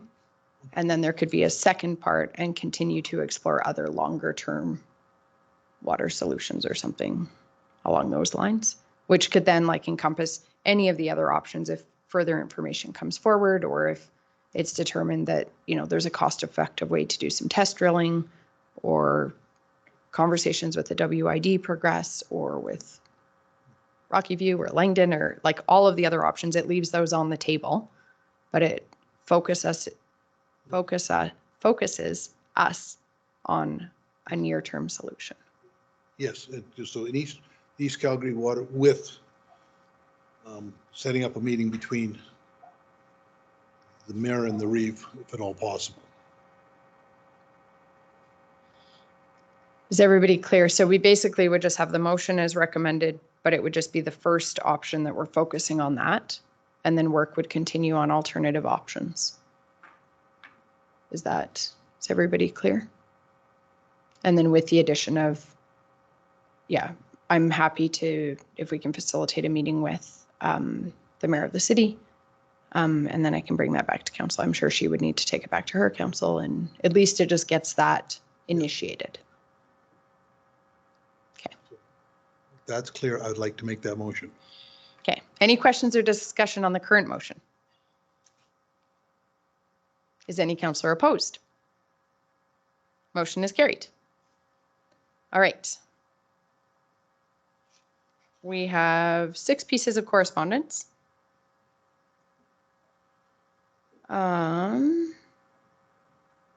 don't know that anything needs action. I think it's all just for information, if I recall correctly. I don't know if administration wants to speak to any of it. Nope.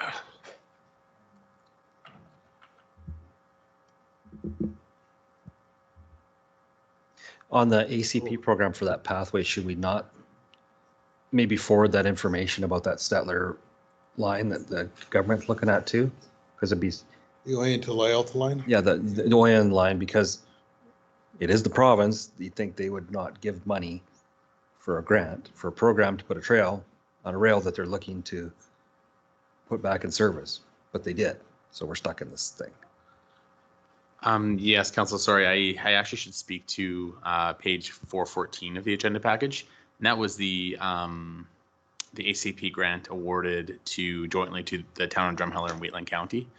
So that one specifically, it's fairly interesting. So the county ourselves, we didn't know that this grant was going forward, nor did we approve a joint grant submission to the province for this one.